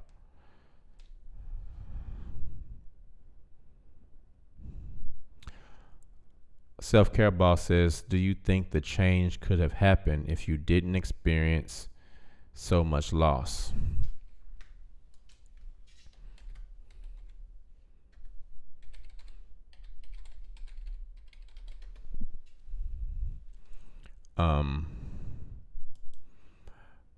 This change didn't really happen because of the loss that I experienced.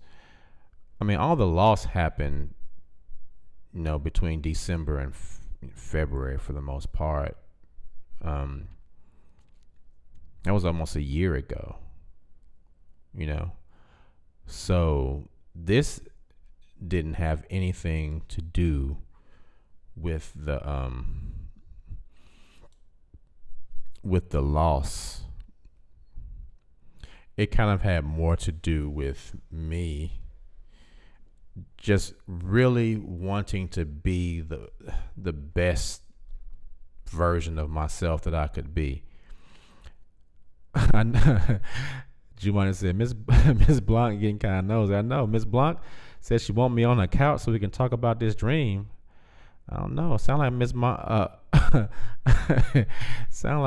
Mont Blanc might be want me to end my streak. You trying to mess up my streak, Miss Mont Blanc? What's going on?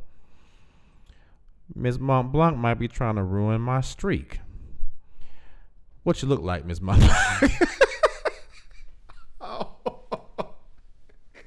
Oh, that's what I get for talking crazy to people. Miss Mont Blanc trying to ruin my streak. Well, shit, what you look like? What you look like, Miss Mont Blanc? Oh man, look now. I can't be, I can't ruin my streak over nothing that ain't, you're gonna have to be worth it now. What you looking like? What you working with? Who you with? Are you single? Don't be trying to get me on your couch and you got a husband or a boyfriend. We're not finna be doing that. You're not gonna get me shot. I'm not trying to get shot or shoot nobody.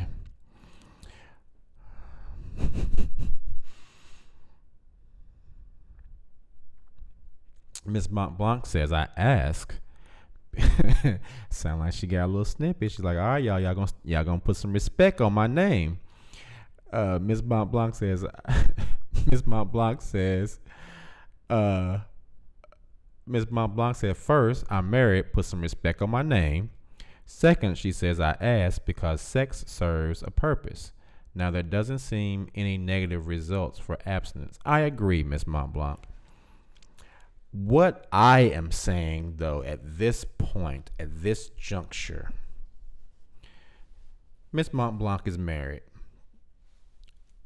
And if I am completely honest, I don't know if I want to get married at this point, but I do want a relationship. And to me, it just seems a little pitiful for me to be 44 years old and to be out just fucking a whole bunch of people. For my taste, that's kind of pitiful. I don't like that. I really don't like that. I don't like the idea of me being my age and still being one of those dudes that's out just fucking random people. that is a little bit below the standards that I set for myself at this point in my life. I don't settle, and I won't settle. And I know exactly the type of woman that I want. Well, I mean, if you're married, ain't no point in telling me what you look like. I don't need to know. I don't even need to know now. You married. I don't need to know what you look like. You could look like a pink fish demon for all I care. At this point, you are married. I don't care what you look like. You could look like. Anyway, I don't need to know. You married. Don't be telling me what you look like. Husband getting in this chat. What you telling that nigga what you look like for? Say, I don't want even. I'm like, look, Miss Monkbox husband, I don't even want no smoke. But don't disrespect me.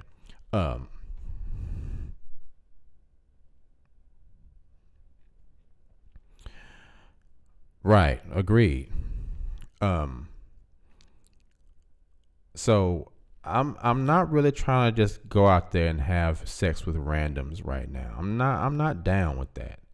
I'm not down with that at all. And I have offers, but I really don't want to I just don't want to do that, man. And it may just be because I'm being almost a year out of a 10-year relationship. I'm not gonna sit and say, yeah, right after we broke up and I'm trying to get over shit that I wasn't out there. But I'm not trying to do that, man. I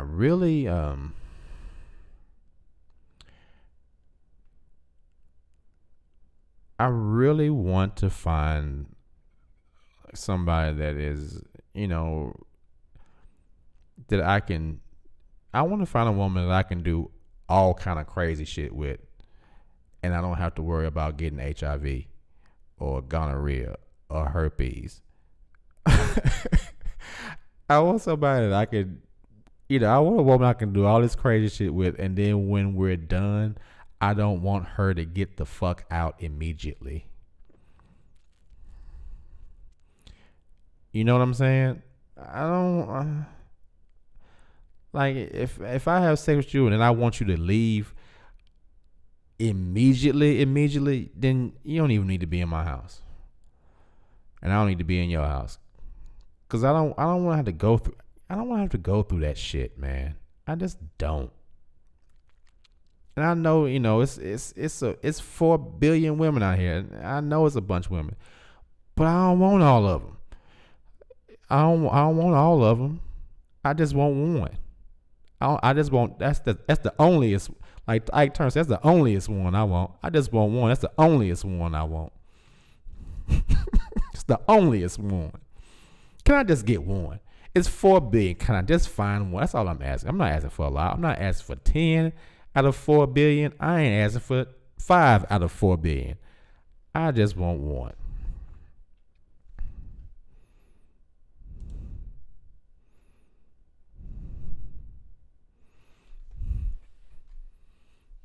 And I'm not going to sit here and lie and say, because boy, I'm going to tell you what made it hard for me. Last night I watched My Name Is Dolomite. And god damn, them was some of the finest. Oh my God, those black women. Oh my God. Oh my God, that shit made my side hurt. Oh my God, those are some of the most beautiful. I'm sitting here by myself watching My Name Is Dolomite, saying, God damn, it ain't nothing on this earth more beautiful than these black women. Right? It ain't nothing, man, these black. It ain't nothing on earth more beautiful than a black woman. I'm telling you, my God, that jump. Oh, if you are a man on this show and you haven't seen My Name Is Dolomite, man, it was some beautiful ass women on that movie. And that was a good movie too. Like, it was a feel no pun intended. It was a feel good movie. It was a feel good movie. It was a feel good movie, man. You know, I felt real. You felt real good for Dolomite. It's so weird to say that, but it felt real good for Dolomite. You felt real good for Dolomite. I think I'm still sore from working out and throwing up. Yeah, it was good. It was good. Eddie Murphy did a good job. But self-care says, I bet your vision for beauty has enhanced. You know what? That is really weird. It's like, I'll say it like this. It's before I started doing this, like I would see I don't know if it's horniness. I don't think it's horniness. But when I would see a beautiful woman before, I was like, oh yeah, she's fine. You know, I'd be like, oh, she's hot. But it's different now. It's like you see a beautiful woman and it's like, oh my, like you see it, the way that the beauty is interpreted, I think, is different. I don't interpret it the same way. It's almost like, whoa, damn, it's like you see a beautiful woman, it's like, oh, damn. It's like, whoa. Yeah, I kind of got sick a few days ago, Miss Mont Blanc. I got a little sick. That's all. I'm good. No, it wasn't like a working out and throw up workout. It wasn't. They didn't happen at the same time. I've been working out a lot, and then I got sick and threw up on I don't know, Sunday. Yeah. But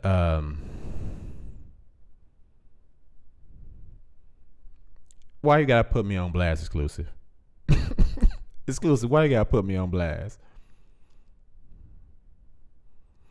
David says, bullseye, Keith. It's what's healthy and beneficial to protect yourself. Too many risks out here beyond the emotional involvement that can result in lingering hurt feelings, damage, even via betrayal.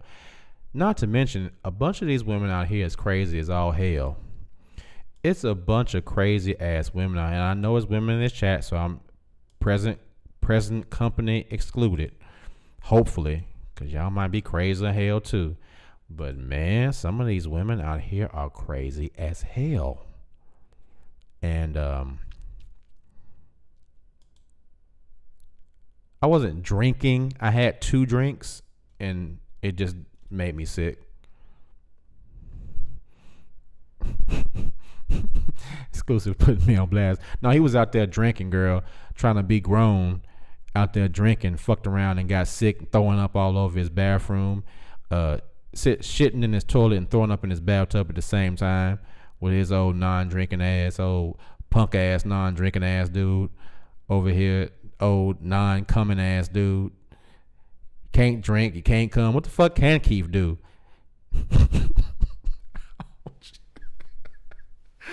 Y'all are a trip, man. Y'all tripping me out. Y'all are tripping me out. But yeah, man, I agree with you, David. It's dating is difficult for one. Dating is very difficult for me, because I'm I'm just super picky. All my dudes make fun of me because my boy Raj, I was talking today. I was helping him move some stuff today, and he said, the reason you don't have nobody is because you always shooing people away. And I said, no, that's not why, Raj. He's like, yeah, it is. He said, dude, when you walk in to the spot, I see how people look at you. He said the same way, because I tell him all the time, I'm like, dude, he's like 6'3", he's got long locks, he's a big dude. I'm like, dude, I wish I was huge. I said, you walk in the room and you soak up all the attention because everybody's like, who's this big dude? You know what I'm saying? My boy, he's a nice looking dude. All the girls like Roger. I mean, everybody loves him, man. All the women love him. I tell him all the time, like, dude, you good, man. All the girls like you. And he said, that's the same thing I'll be trying to tell you, but you always shooing these women away. And I said, yeah, because they not the right one. When it's the right one, I won't shoo her ass away. But while it's these little crazy ones, I'm not going with one of those.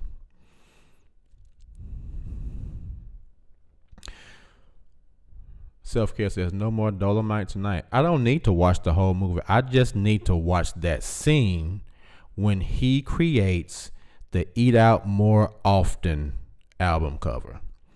That scene when that woman gets up and goes on the couch, she deserves an Oscar.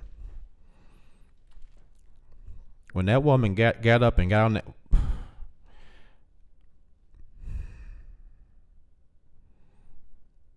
as soon as she stood up, in my mind, all I heard was, and the Oscar goes to. I was like, oh my God. I tried to find out who she was. That's like, what is that woman's name? Where is she at?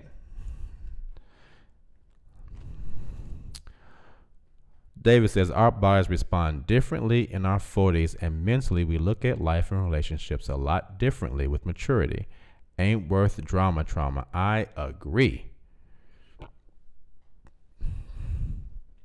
Lamb says, being picky is a blessing and a curse. 100% agree. Jumana says, exactly, you got to vet these women nowadays. Yeah, man. With everything that looks good to you ain't always good for you. Not always good for you. And I know once it gets to the point where, the right one, I don't mind going out and talking to, having lunch with women, talking. Okay, ladies, let's hear Keith's requirements, and let's see if we can find him a fine queen. My requirements? I don't think we got a whole another 2 hours to hear all my requirements. You know what one of my main requirements are, though? If you come talking about I'm an independent woman, you can go be independent somewhere else, because I do not want your ass. Well, you can go, if you independent, that means you don't need my ass. What you need me for then? Go be independent by yourself.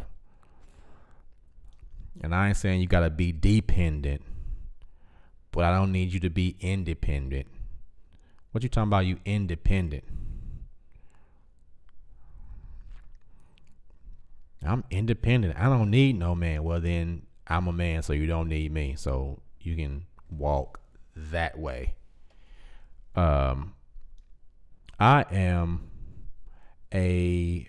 what's your sign? I am a Leo. Jumani says being feminine.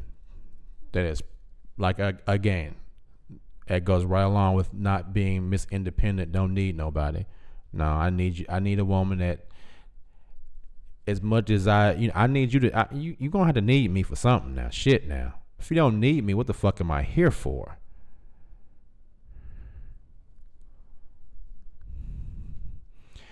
Nah, see, Miss Montblock. Here's the thing. A woman, an adult woman, telling me that she's independent is a stupid statement, because as an adult, you're supposed to be independent on your own, able to take care of your own responsibilities yourself. That's not called being an independent woman. That's called being a fucking adult. So it's like women want some recognition for doing something that you're supposed to do when your ass turns 18 any damn way. So I don't need you to tell me that. I don't need you to. It's not. You don't hear men going around talking about I'm independent. Why not? Because you expect a man to be able to take care of himself because he's a freaking adult. Well, I expect a woman to be able to take care of herself because she's a freaking adult, and I don't need you telling me you independent every 5 minutes, because it's dumb, because you're supposed to be independent as an adult. So I don't need you to tell me that. That's stupid.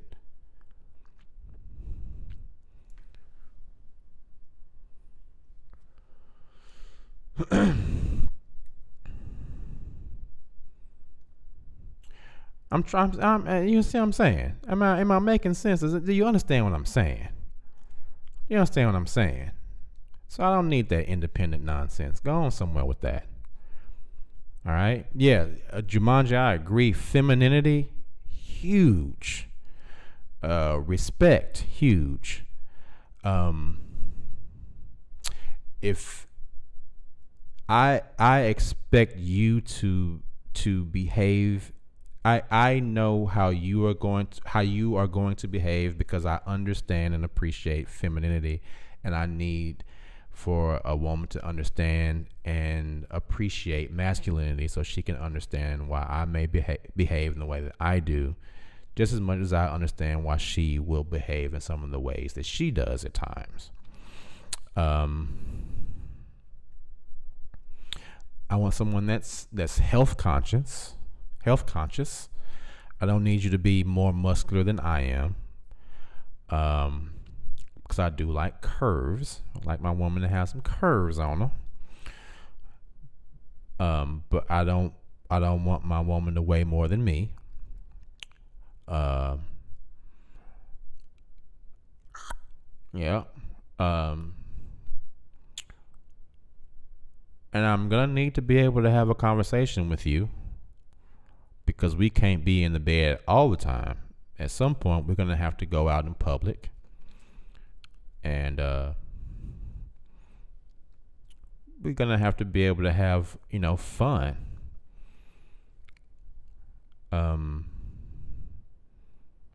If I'm honest, my preference is, no world has forced us to do this. We have to do virtually everything now. I married my husband because he asked out for coffee and not some stupid pickup line. I don't understand what you're saying. Okay, exclusive says Anna Booty, yeah. I'm gonna need her to be brown skin or dark skin. And she's gonna Miss Mont Blanc, why you say no, Mick? You not see Miss Mont Blanc, if you're not gonna cooperate, then you can't be trying to help me find. You can't be trying to help me find no woman. If one of my things is a big booty, then you can't be coming up to me with some girl that look like a capital P, just because she got some titties and no ass. She look like a damn capital P. You bringing me some woman that got a back and a crack, then we ain't gonna be cool no more. I'm gonna have to go ahead and ban you from the show.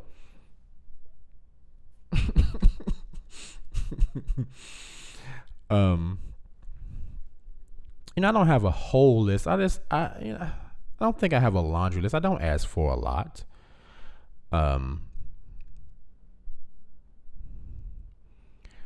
Big booties are not nasty, but you can be nasty and have a big booty.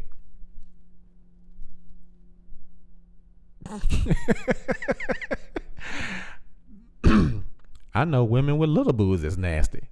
People can be nasty, period. Just because you got a big booty don't mean you nasty, as long as you wash that thing. That's how it happens. Either they got the ass or the titties. They very rarely have both. Very rarely have both. But if somebody, boy, I had an opportunity to, and I didn't realize it. Anyway, I'm not gonna go. That's a story for another day. That's a story for another day. I had my chance. I had my chance, but I was being good, so I didn't partake. I think I've covered everything. Intelligent, feminine, pretty brown skin or pretty dark skin. I like women with big hair. I like women with big curly hair. Natural hair. I like women with natural hair. No fake asses, no fake titties. I don't really like women with a bunch of fake eyelashes.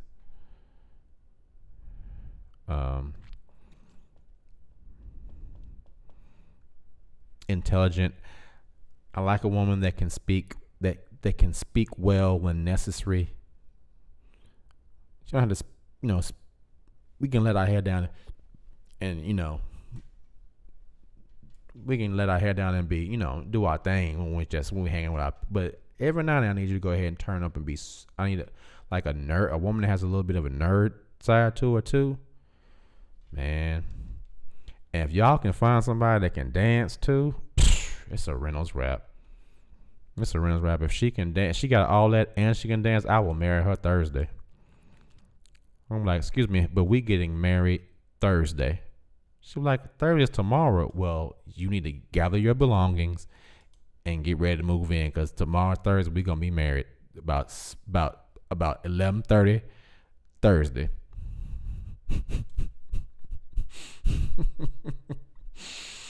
Now, I don't mind Ebonics. I speak with Ebonics when I'm, when we hanging out, but there's times for that and there's time to turn it off.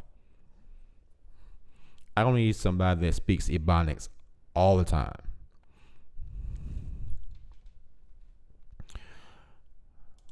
You know what I mean? You know what I mean?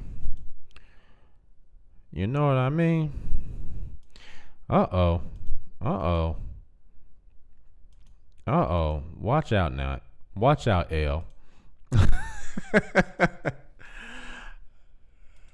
Watch out now. Me and L had lunch the other day. We had a really good time. We had a really good conversation. It's a really good time.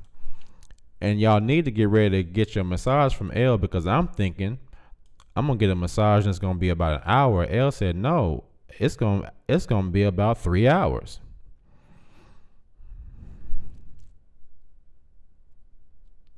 Okay, Miss Montblanc. Okay, I married my husband because he asked for a simple date and did not come with trash talk. All right. All right, Miss Montblanc. See, a lot of times, Miss Montblanc, nowadays, you have to wade through the women who only want you to take them out so they can get a free meal. See, I had spoken to someone, a woman I had known for a while. We just reconnected over Facebook. I hadn't seen this woman in a really long time, and I wasn't about to spend no whole bunch of money on her. Firstly, because I hadn't seen her in a really long time, and she might have, turned into a freaking idiot. Secondly, because she actually used to come to my recording studio, and I gave her some music and recorded her for the free. I didn't even charge her. So if we were going to get together and hang out this time, either she was going to pay or we were just going to go have coffee. That was it. That was it. It was not going to be anything more than that. So when I said, hey, let's meet for coffee, she said, okay. I said, well, I'll meet you at the Frothy Monkey. It's a nice little coffee spot here in Nashville. She replied, what's that? I don't even know what that place is. Can we go somewhere else? So she starts naming off all these expensive places. And so my reply was, you call me when you want to go have coffee. And I've never heard from her again. See, a lot of these women out here be trying to game people and say, I'm going to get this person to take me out somewhere nice, get me a meal. I'm never going to speak to them again. But see, what they don't know is they not finna get me with that bullshit. If you value someone's time, and you're interested in a person, where you go should be insignificant to the fact that you are with that person. That's how you know that someone is actually interested. So if I'm interested in you and you're interested in me and you say, let's go have coffee, the fact of the matter is it's not the coffee that is the most expensive thing. The most expensive thing that we're both giving each other is our time. Money we can get back, but I'm giving you my time and you're giving me yours. And those are both things that we cannot get back. So if you as a female don't see my time as valuable, or you don't see my time as being more valuable than a steak dinner somewhere, then we not gonna hang out. That's not gonna work. Ms. Montblanc says, do a show on how to date today because I wouldn't know how. Damn it, Ms. Montblanc, I don't know how. That's why I'm damn it single. I don't know how to date. I don't understand how dating works. Everything is different. People text all the damn time. Hell, half the time they text you, it's so abbreviated, I don't know what the hell they're saying. What the hell is... Don't get me started on dating. I fucking hate dating. I hate it. I hate it so much. I hate it so much. That's why I don't even go out on dates, Harley. I very rarely even go out on dates because I don't understand. I don't get it. The world is so different. Everybody is so different. All I know, this is how dating is going to work for me. All I know is you're not finna get over on me, and I'm speaking in bonds because this is how serious I am. You're not finna get over on me. I'm not finna be spending a whole bunch of money on you because you think I'm somebody that's thinking I'm finna be trying to have sex with you, so I'm finna be spending all this money. See, I don't care nothing about all that.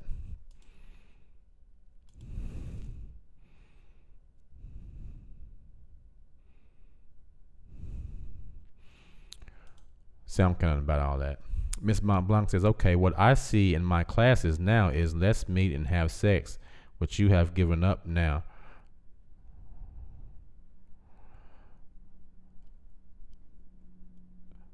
Raynell Julian says, I love dating, even coffee shop dates. Okay, that's what's up.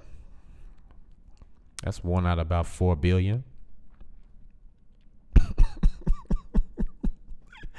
How long we been going, guys? This has been about 2.5 hours. We've been talking all night.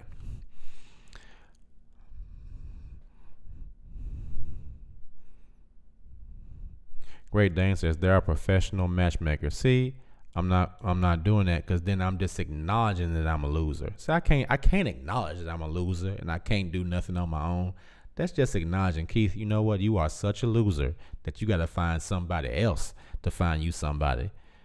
My ego won't let me do that. My ego won't let me admit that I can't do something. Like finding a woman, that should be easy. It's not, but it should be.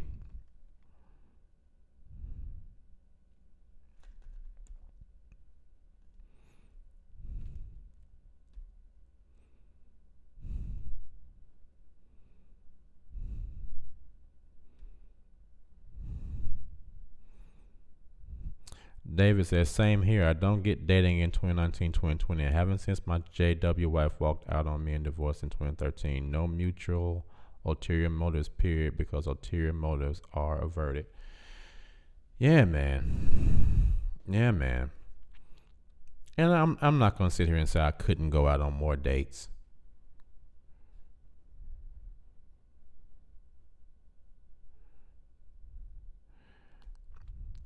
Ms. Montblanc says, so how do you meet people now, and what would you talk about? Now people speak in codes. You know, I don't go out enough to know where to go to meet people. I really don't. Now my boys there's a girl that invited us to a ball this weekend. We have to buy tickets and go to this ball. You wear suits and sneakers, so it should be a really nice event. It should be a lot of people there, and I'm thinking about going. But I don't know. Sometimes I just wonder if I'm even ready for something like that because I'm doing so much. I'm trying to get myself in this place, in this headspace. I'm starting a couple of businesses. I'm doing a lot of stuff. And I don't want to move into something simply because I'm lonely or something like that. I don't want that. I want to move into something with somebody because it just kind of happens. Like it just naturally, this thing kind of happens. I don't really want to go after it. Like I want it to just kind of happen. Like you just look up and damn, who is this? When did this kind of happen? You know what I mean?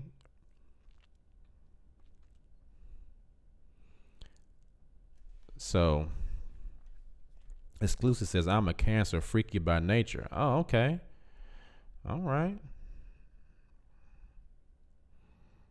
Self-Care Boss says, you want it to be an attraction, not a distraction. That's a video I made today. Oh, okay. Guys, go check out Self-Care Boss's channel if you haven't. She's got a really cool channel. She's got a lot of interesting information on her channel.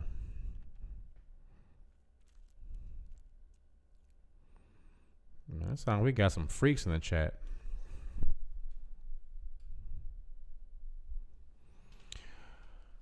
Y'all trying to ruin my streak.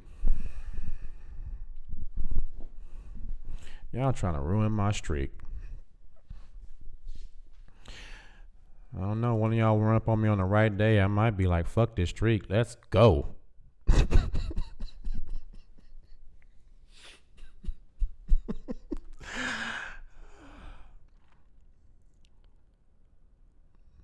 See, I'm trying not to be that way, but you know, it gets difficult sometimes on some of these mornings.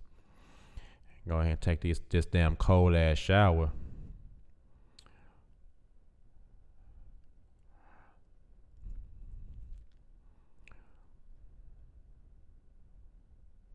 Ms. Montblanc says slow used to be best, but now it's hit it and quit it.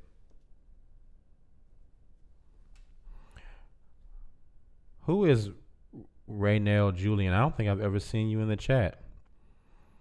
Are you new? Who are you? Are you somebody that's trying to snoop on me to see what's going on?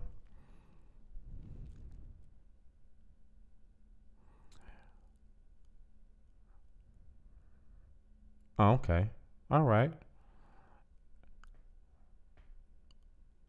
Well, you missed the whole explanation of this whole show. It was a lot of explanation. I think we had a really good show tonight, guys. You missed out, Raynell Julian. You missed out. You're gonna have to. Well, I may try to keep this on. I may try to keep it on YouTube. I'm going to move it to Patreon because of the content. So I will move it to Patreon.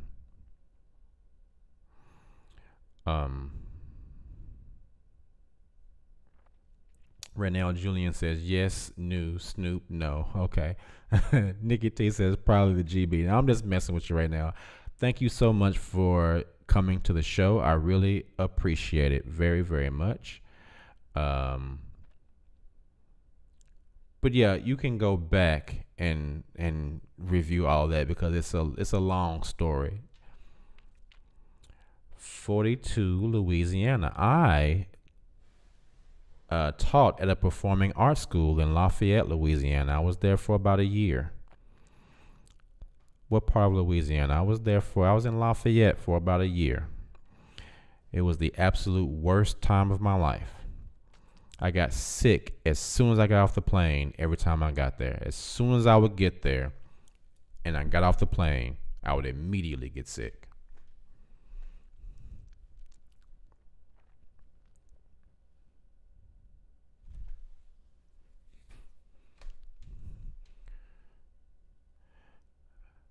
Well, thank you guys. I really appreciate it. I didn't really know how this show was going to come out. I didn't want it to come off as crass or something that was just about,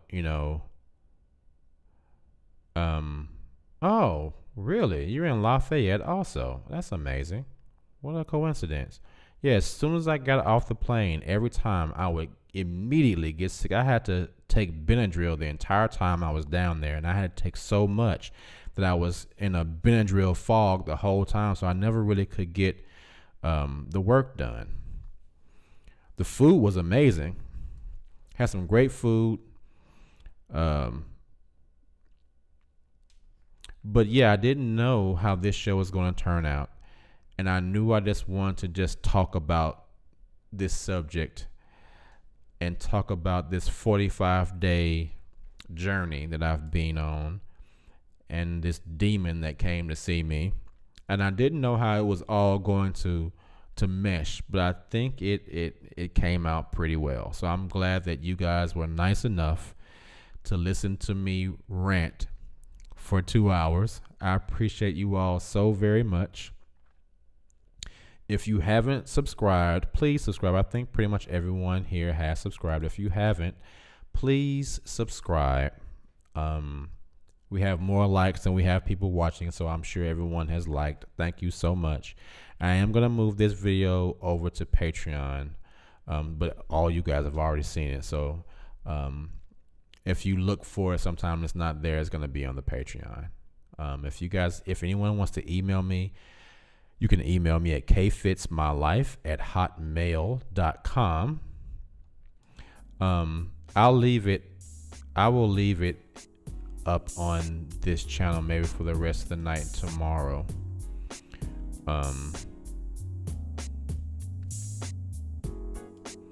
Also, guys, if you haven't already, you need to go ahead and book you one of these 3-hour massages. And it's not just a massage, it's an entire self-care session with Miss Self-Care Boss, right? Give her a call. Her number is 615-746-7606. Her address is 1439 Northwest Broad Street in Murfreesboro, Tennessee. The website is www.couturemassage.com. She also has an ebook called Becoming a Self-Care Boss, 31 Days to Self-Discovery. I was about to say $300 massage, I know, right? 31 Days to Self-Discovery.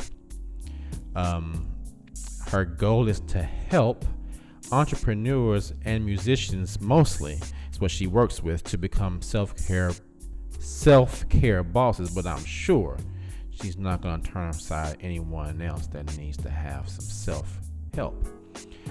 She also travels, so if you need someone to travel to you, give her a call. She can help you out, all right? So, guys, thank you so much for watching tonight, for tuning in. I appreciate it so very much. I appreciate it so very much. I'm not sure what the show is going to be tomorrow, because I honestly didn't even know what the show is going to be today. I just kind of had this idea, and I thought, well, maybe I'll just talk about this. What's up today, Forever? Good to see you too. So yeah, guys, hit up Self-Care Boss, man. Hit her up. Let me put her website in here as well, so you guys can see that. Thank you, Aramis. I appreciate you, brother. I appreciate you for always coming through.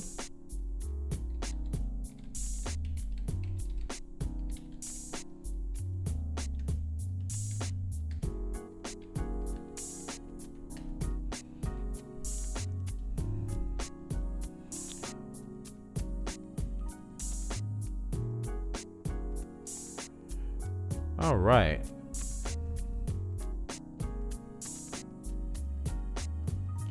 So yeah, Raynell, thank you for joining the show. Thank you for being here, Miss Louisiana. You know I love the way the